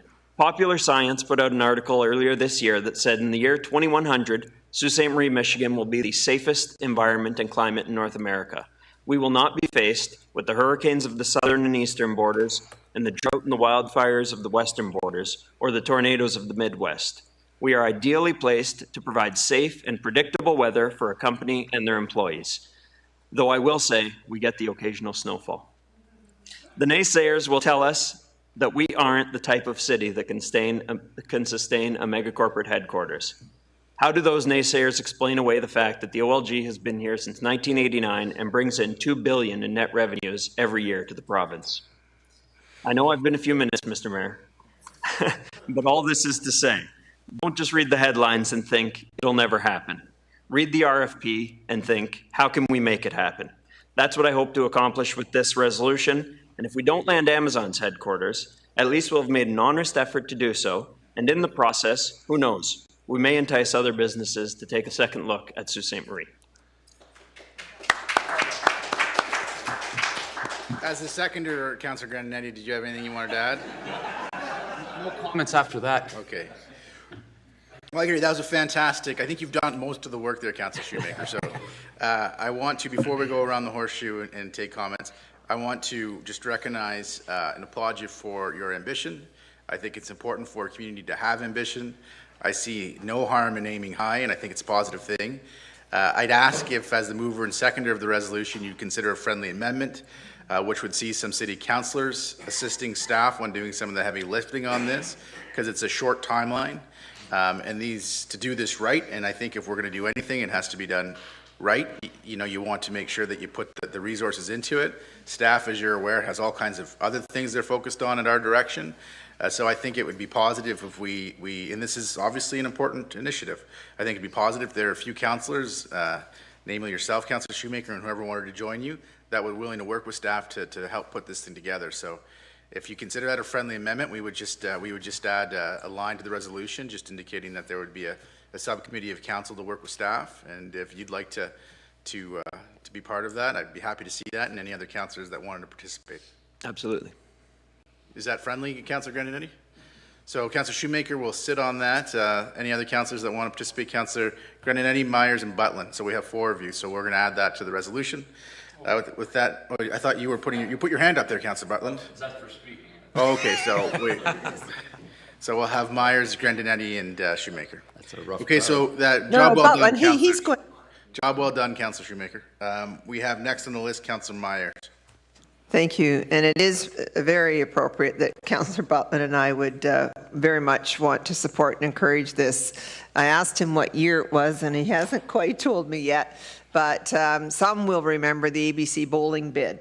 And that was a bid that took us 2 years to prepare. So we were on a little tighter time frame here. But it was a bid that was done by the Joint Sioux. And it was done to seek to land a huge bowling, the American Bowling, I forget what the C stands for, but Congress, thank you. The American Bowling Congress, it was a 3-month event that would be held in the Twin Sioux, and we had to build the facility for them. And I can still see Dwayne Buchanan, who has since passed away, standing at this podium here and basically standing there with the business plan and saying, Mr. Mayor, this is how you normally do things. We're doing it like this. And it was very impacting. And quite frankly, I am very proud of both of you councillors for doing this. I think it's exciting. It does give us a lot of pride to rally around when you do something like this, and there's a lot of good that comes out of it. We wrote an international manual on the 2 Sioux that I used many years to that, as did my counterparts in Michigan, to bid for things. It was written as an international manual that had never been done before. There will be a lot of good that comes out of this bid, and if you don't reach for the stars, you'll never get them. I think we know who quoted that, but the bottom line is that I'm strongly supportive of it. I'll be glad to help any way I can. And as Councillor Shoemaker knows, we received a very negative email from an individual in this community. And quite frankly, I was glad to see it, because I thought, you know what? This is exactly, and you've said it a number of times, Mr. Mayor, this is exactly the issue that we're dealing with. And it's something Councillor Hollingsworth said quite a bit too. We have got to change the tide of negative attitudes and thinking into reaching for the stars and going for them. And we will get there. And I just think that we have as every opportunity as anyone else does. And it will only be through our messaging that will bring the success. And you're absolutely right. If it's not this one, there will be something, because we will get the attention of people, saying, my gosh, they have the audacity to do this? Wow, there must be something going on there. And they'll look further. So congratulations to you for the initiative, and be glad to help any way I can. Okay, so we have Councillor Christian and Councillor Butland. Thank you, Mr. Mayor. By the way, I'm not sure if Councillor Shoemaker mentioned the exchange rate. Did you mention the exchange rate? Shame on you. Anyway, I see both sides of this. I mean, I think it's a good initiative. Yeah, we've got to reach, we've got to stretch. The one thing that intrigues me about this is something that I've always thought about, and that is the idea of partnering with Sault, Michigan. We are an isolated community. I think it would be in the best interest of those that are getting involved in trying to put together or respond to this RFP that you try to make a couple of phone calls to see if, in fact, you know, how much of being part of a metropolitan area weighs into the RFP. Because as much as I appreciate the enthusiasm and the vision, if it's something that's a game breaker, then I wouldn't want to see anybody wasting too much time. But I do think the exercise is a good one in terms of, at the very least, it gets us into that exercise of promoting Sault Ste. Marie and continuing to work for economic development. And I think that's important. I think it's important that we partner with Sault, Michigan. I think that's the type of out-of-the-box thinking we need, not just reaching for these pie in the sky or grandiose schemes in terms of getting a company like this here, but it's the idea of partnering with Sault, Michigan for other ventures as well. I wish you luck. Doesn't hurt to try, and I applaud you for trying. I just think that it would be in everybody's best interest if we perhaps did a little groundwork before we started spending too much time, because if this metropolitan thing or one of the other criteria is paramount for them and we simply don't have it, we have to be pragmatic. We've got to, you know, reconsider what we're up against. So good luck. I want to challenge you on one point, Councillor Christian. Yep. You said we live in an isolated community. Geographically, we do. I don't believe that to be the case, because I don't know that you can live in very many communities where you can take a Friday off and go with your buddies to an NHL hockey game and an NFL football game in the same weekend and be back at work for Monday. Well, that's one way of measuring geographic isolation. So, but the fact is that we're a community of 75,000 with very few suburbs, and we have the nearest community large community is 3 hours away. So you can use any definition you want. It's 75,000 people and 20,000 people in Sault, Michigan. So that's a total of 95. Call it what you want. It's not a large community. I don't necessarily say it's a bad thing. It's the fact is that that's where we are. That could be a positive to a lot of people. Councillor Butland. Yep. After hearing what Councillor Shoemaker said, I suspect this is a slam dunk. After hearing that, the decision is probably made, and the other multitude of cities will probably consider dropping out. Seriously, well done. And there was some negative criticism. Yeah, I received the email, and other people said, have you people lost your mind? You know, it says right away you need a metropolitan area of 1 million people, and there are 53 cities in North America that have more than 1 million people, so we are disqualified. You can't say, well, we're this many miles from Toronto an hour, and you put it all together, and we're there. There's a tremendous number of cities that are at the table. The one that interested me most was Gary, Indiana. Was a city of 180,000 people, now 80,000 people, and it was called the Steel City. So the interesting comparison, if nothing else. So there are another city more or less our size. Say, hey, you know what? Let's take a shot at it. The academia and people in the business say, once the RFP is out, oftentimes the decision has already been made. I don't know if that's true, but it's said enough times by people in the know that it may, in fact, be true. And I was at the meeting last Friday, who thought that the VP of Microsoft Canada would come to Sault Ste. Marie, and partnered with Sault College. And as Councillor Shoemaker points out, they presently have 17 employed in great jobs in the IT world, which I don't fully understand what they're doing, but hopefully 100 by next year. And I truly believe she was impressed, saying, hey, what's going on here is pretty significant. So again, who would ever thought VP of Microsoft Canada? So I'm one of those who said, let's not say, staff, you know, make this your sole initiative for the next bit. Let's put something together quick, and don't spend a lot of time, but put something together. Councillor Christian says, let's do a little bit of, let's find out. What would be wrong with having an audience saying, would you entertain Councillor Shoemaker or a couple of people going down and say, here's our presentation.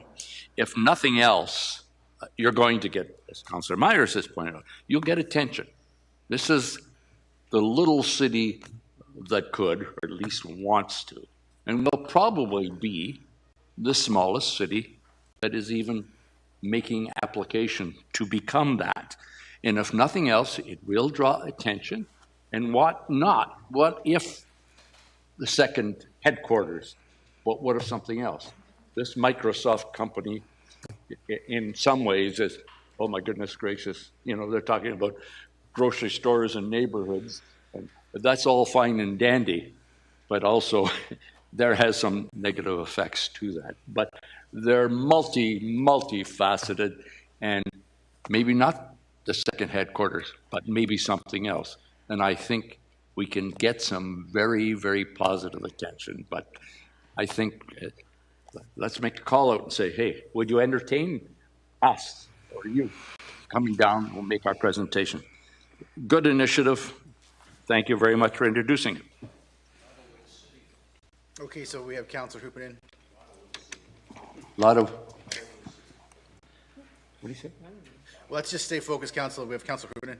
Yes, thank you, Mayor. And thank you, Steve. That's great. Did I hear you say that we should send Councillor Shoemaker to do the presentation? That's an excellent idea. I think we should entertain that. One step at a time here, folks. Councillor Hollingsworth.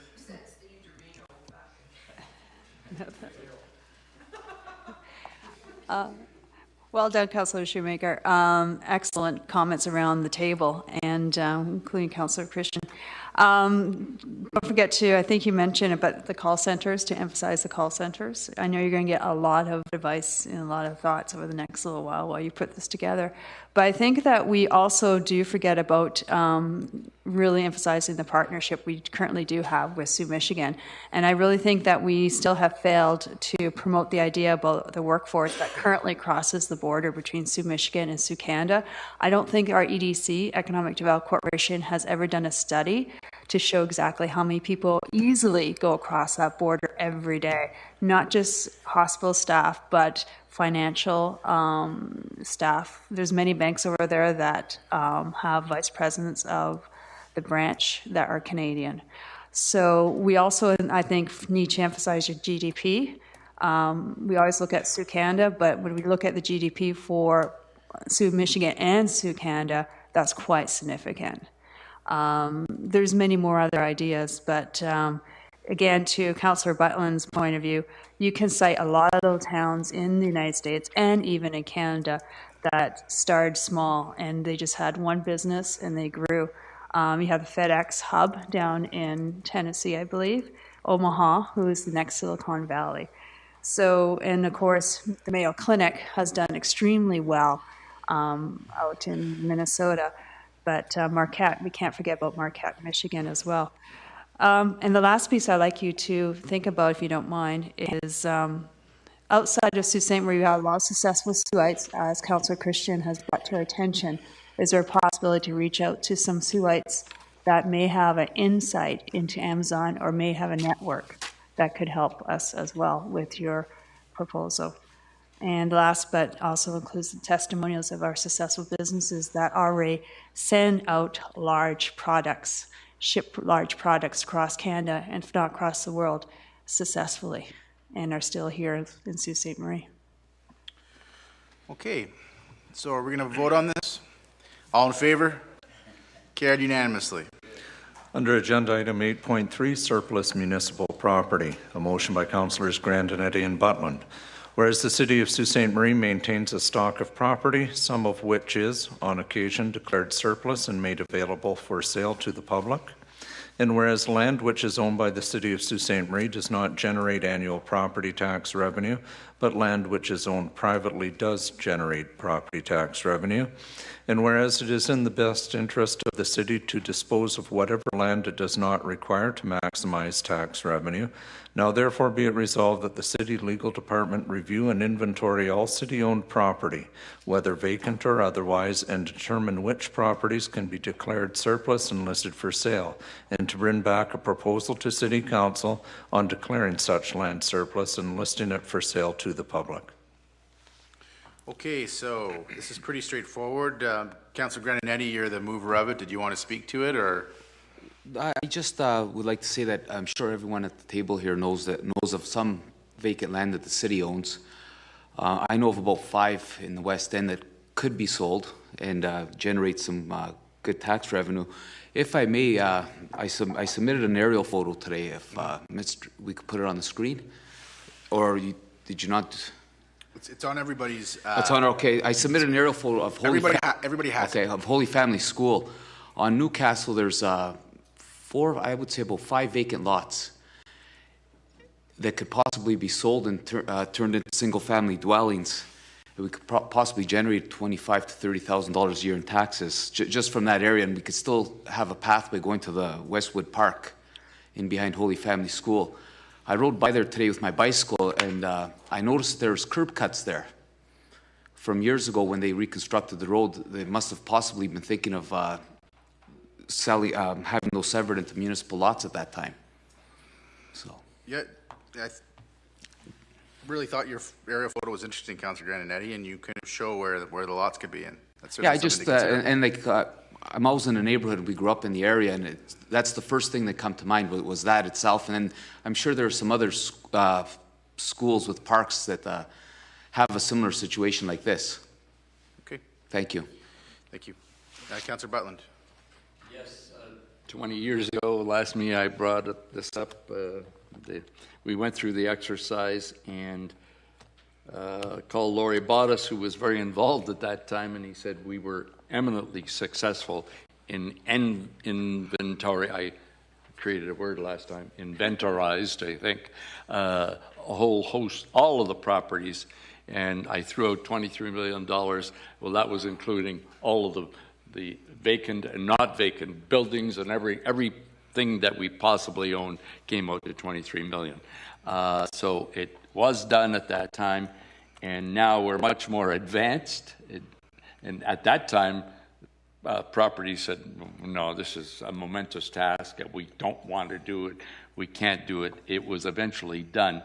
But the Municipal Act says that municipalities have to have an inventory of these properties.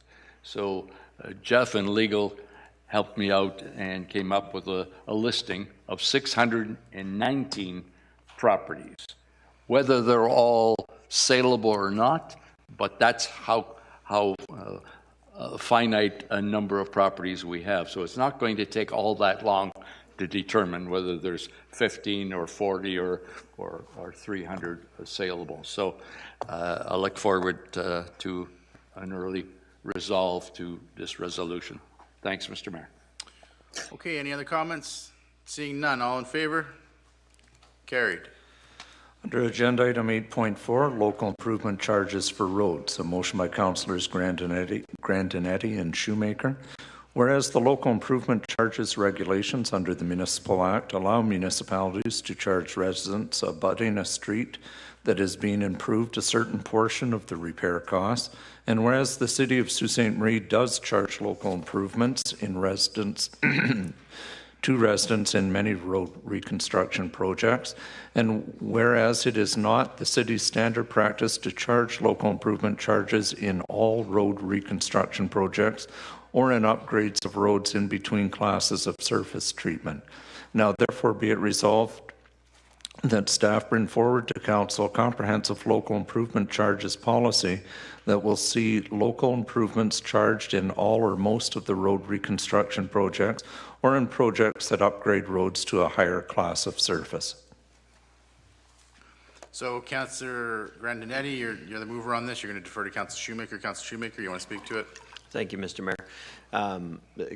Councillor Grandinetti and I talked about a lot of things after the last meeting, Amazon being one of them, this being another one of them. Currently, we charge local improvements on reconstructions of roads that are Class A roads. So that means when there's asphalt and curbs, and if there's a local improvement on those roads, the residents get charged typically between 5 and 10% of the project cost divided by the frontage of their street. We do not charge local improvements on Class B roads, which is asphalt and ditches, Class C roads, which is surface treatment, and Class D roads, which is gravel.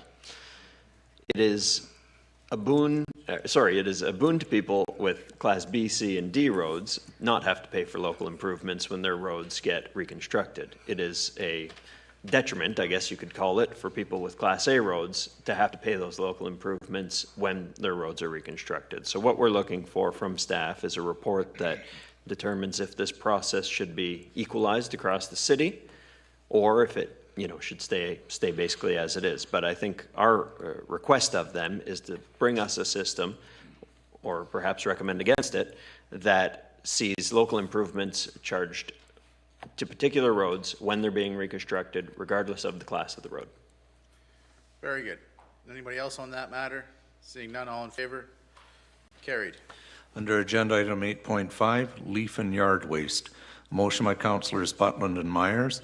Whereas leaf and yard waste was not collected curbside for the months of July, August, and September 2017, which precipitated ongoing complaints during the summer months. Now therefore be it resolved that staff be requested to prepare a report as soon as practicable with the cost of reinstating the service in 2018, including any other considerations pertinent to this decision. I think the motion's pretty self-explanatory, but we can give you the time to explain it further if you like, Councillor Butland. It's self-explanatory, you're right. Okay. I'm tired. All in favor? Carried. Under agenda item 8.6, we have a notice of motion by Mayor Provenzano.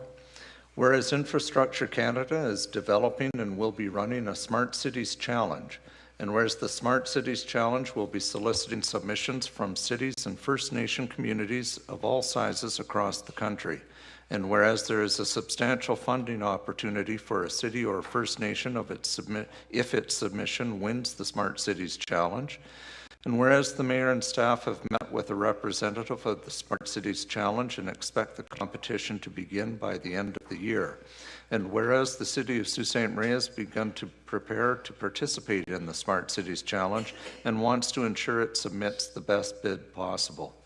Now therefore be it resolved that City Council endorse the City of Sault Ste. Marie making a submission to the Smart Cities Challenge and directs the Mayor to strike a Smart Cities Challenge task force, including city staff, the Sault Ste. Marie Innovation Centre, and the Sault Ste. Marie Economic Development Corporation, along with any other partners or parties necessary to develop a compelling Smart Cities submission. That will be considered at the next council meeting.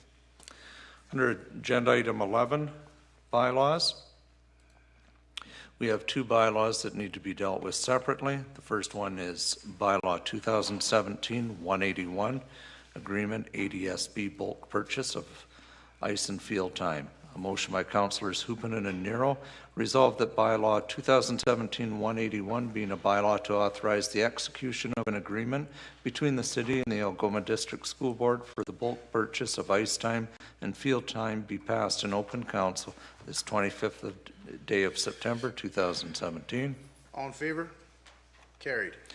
A motion by Councillors Hupenin and Nero resolved that bylaw 2017-182 being a bylaw to appoint municipal law enforcement officers to enforce the bylaws on various private properties and to amend Schedule A to bylaw 9305 be passed in open council this 25th day of September 2017. All in favor? Carried.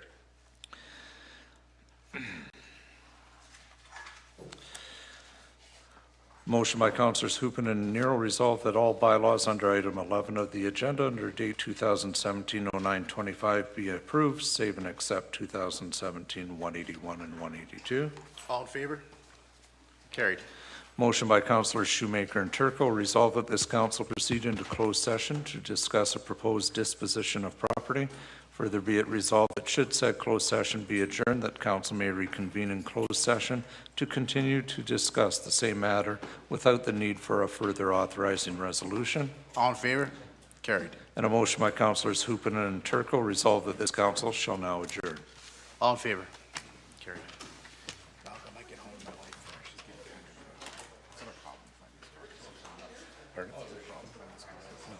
Just Susan.